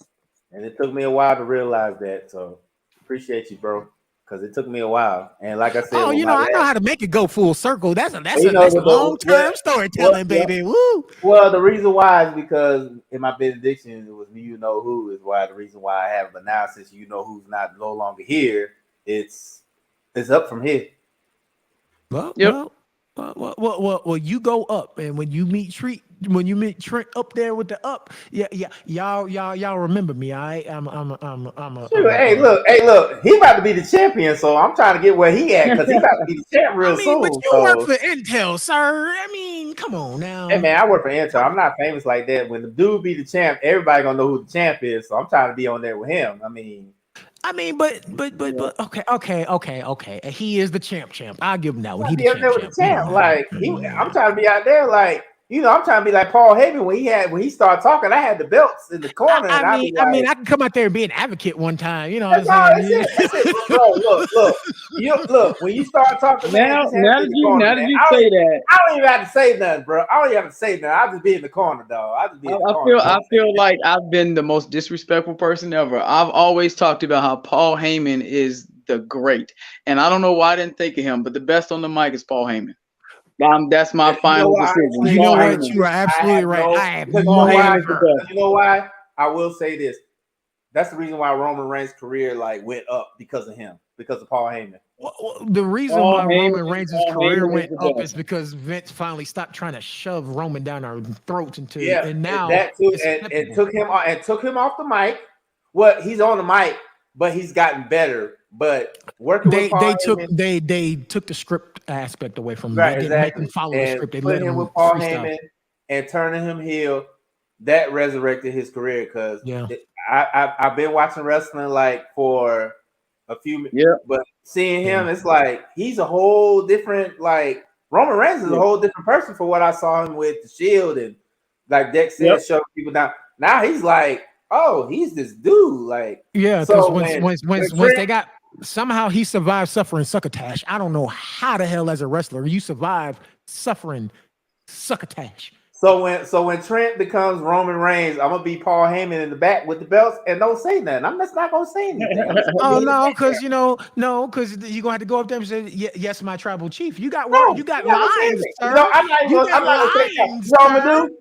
I'm gonna do when he says something. He says and I agree with him. I'm just gonna be like this. Give him the dap. That's it. Give him the dap. That's it. Give him the dap. That's it. So we taking this straight to the hood. We're gonna go full. That's it. I'm gonna give him the dap. I'm gonna wink at the honeys, and then that's it. That's all I'm gonna do. Wink at the honeys. I knew it was. I knew.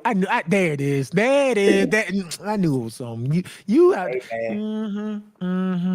Hey man, look, what Juvenile say? Get in where you fit in. That's it. Get in where you fit in.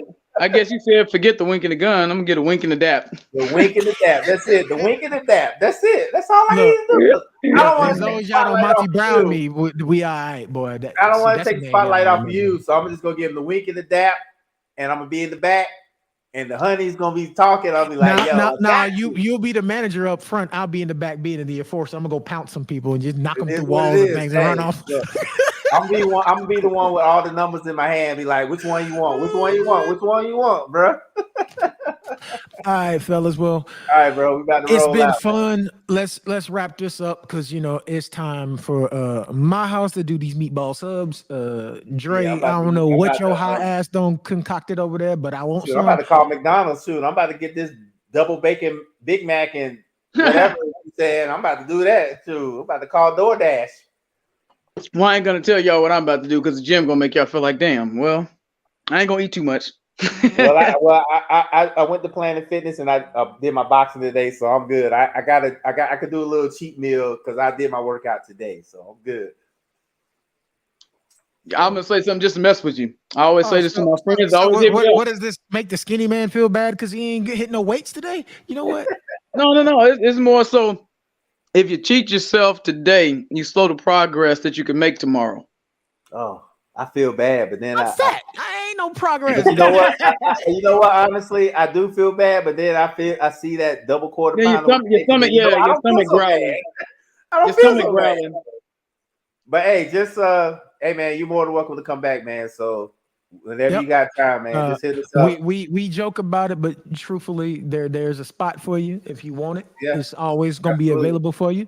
You are a breath of fresh air. You help tie some strings, some threads together that we've been making on the show for a while. You know, you have the experience that we have been trying to tell men about, where there are times where you could do everything right and still be wrong. And you have to find a way to put one foot in front of the other and keep going. Yeah. Because Trent, you are a prime example. You were doing what you needed to do to be a good father. You were trying to be a good mate. And somehow you're to blame for her being, well, we already lost monetization. Uber bitch, riding this bitch around here, man. Come on. For the streets. She for the streets. He went up the K. He threw the K up there. Yes, sir. Yes, sir. But that's not on you. What is on you is how much time and effort and emotion that you're going to have to pour into yourself just to heal, to fill in the cracks that she left. On now, you got to resurface yourself. You have to refinish yourself. Now you have to put on a level of protectant around yourself, because now, for the foreseeable future, you're going to protect yourself. You're not going to let other people come close to you.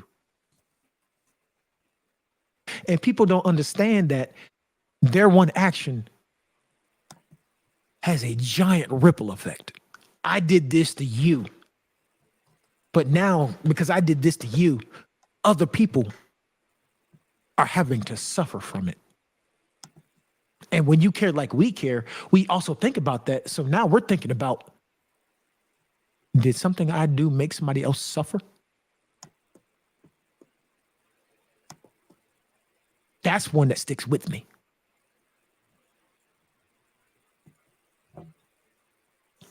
I mean, it's a crappy note to go home to, but you know, hey. And yes, Tricia, today is meatball subs. Taco lasagna is always up around here. You know, all I gotta do is just say, babe, we making taco lasagna today. We go to So whenever the fat man says he wants some taco lasagna, we'll go ahead and we'll make him one, because every time we make the taco lasagna here, he gets his own one. It's a family tradition. He gets his own taco lasagna. Don't ask. Get a little hungry, so we will wrap it up, B. Yeah. You got the box out? You got the box, wrap it up, B. Okay. But yeah, so housekeeping time. I'm not gonna cry this week. First of all, ladies and gentlemen, we want to thank you again for watching another episode of Breaking the Stigma. I am Dex. That is Dre, and new to the show, and apparently he will be back. He's just got to make sure that he can accommodate. This is Trent. We're gonna call him by his government name. You can call him by your kayfabe name if you want to. I'm gonna call him by his government name. His mama name his daddy named him Trent. I guess we gotta call him Trent. You know what I'm saying? So we thank y'all for coming. Right now, the only platform we truly are on is YouTube. We're gonna build our audience there. We have a Facebook page, but I mean, it is basically we just post notes about what the topic might be, type stuff. That'll grow. But yeah, you catch us here right now. We're scheduled for Tuesdays at 7 p.m. Eastern, but that is tentative, and the schedule, it may change based on our newest member. Whatever is good for him, we'll find a way to make it work, because we are an accommodating kind of folk around here, and it's been a 3-man team for the longest of time. We had a fourth, but that was a rough time in our lives, and we don't talk about that no more. So that being said, thank you all. You know what time it is. You know what day it is. And I'm going to leave Brody out of this one, because I'm about to say, you know what that means. But watch AEW. No, I'm just kidding. Let me quit. Y'all need to watch New Japan. That's what the hits be at. But the Japanese crowd is weird, so y'all wouldn't understand. Great show. I mean, Yeah, it was one of our better shows. It did get off the rails there for a second. That's my fault. Oops. I had to bring up mic work. Nah, bad.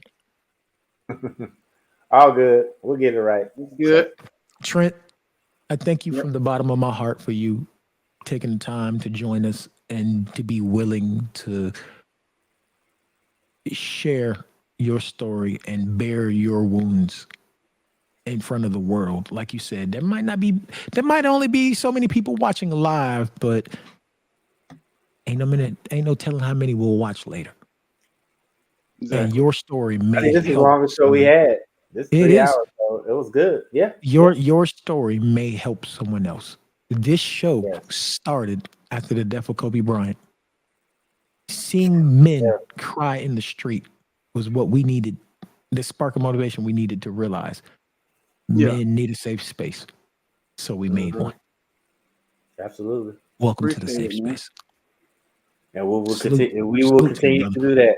We continue to do that. So yeah. Well, unless Georgia keep winning titles, then eventually we're gonna have to quit. I mean, you know me. If well, the national championship's on a Monday, so I will always be there. Like the next one's in Houston, so if they go to Houston, I'll be See, there he go bragging and stuff again. See, look at him. There you go. On a Monday. He know I gotta work on Mondays. On a I Monday. ain't gotta work. Hey, look, I ain't gotta work on Monday or Tuesday. Shoot, I go back tomorrow night. So yeah, You know what? I ain't But gonna I hate catch no up with you guys though. I appreciate yeah, it, we man. about to roll Really out, bro. So appreciate Yep. it, man. We appreciate take it you. easy. Well, you just hit us up. You let us know. We always available if you ever need anything. You got 3 more partners on your team now who's gonna be there to. Hey, we ride together. If you slip, one of us will be there to pick you up. Come on. I appreciate Dust it you, man. Let's keep it moving. Yep. Dre, I'm about to go eat, bro. I'm about to keep call striving, McDonald's Dre. right now. DoorDash it. Keep striving, Dre. You're doing great. Keep pushing. You too, man. Both of y'all. I applaud both of y'all, man. For real, I applaud both of y'all, man. I appreciate it, but you keep pushing. You You too. had the wherewithal to experience the situation, saw that you were better without it, Yeah. and were willingly accepting it instead of trying to fight it.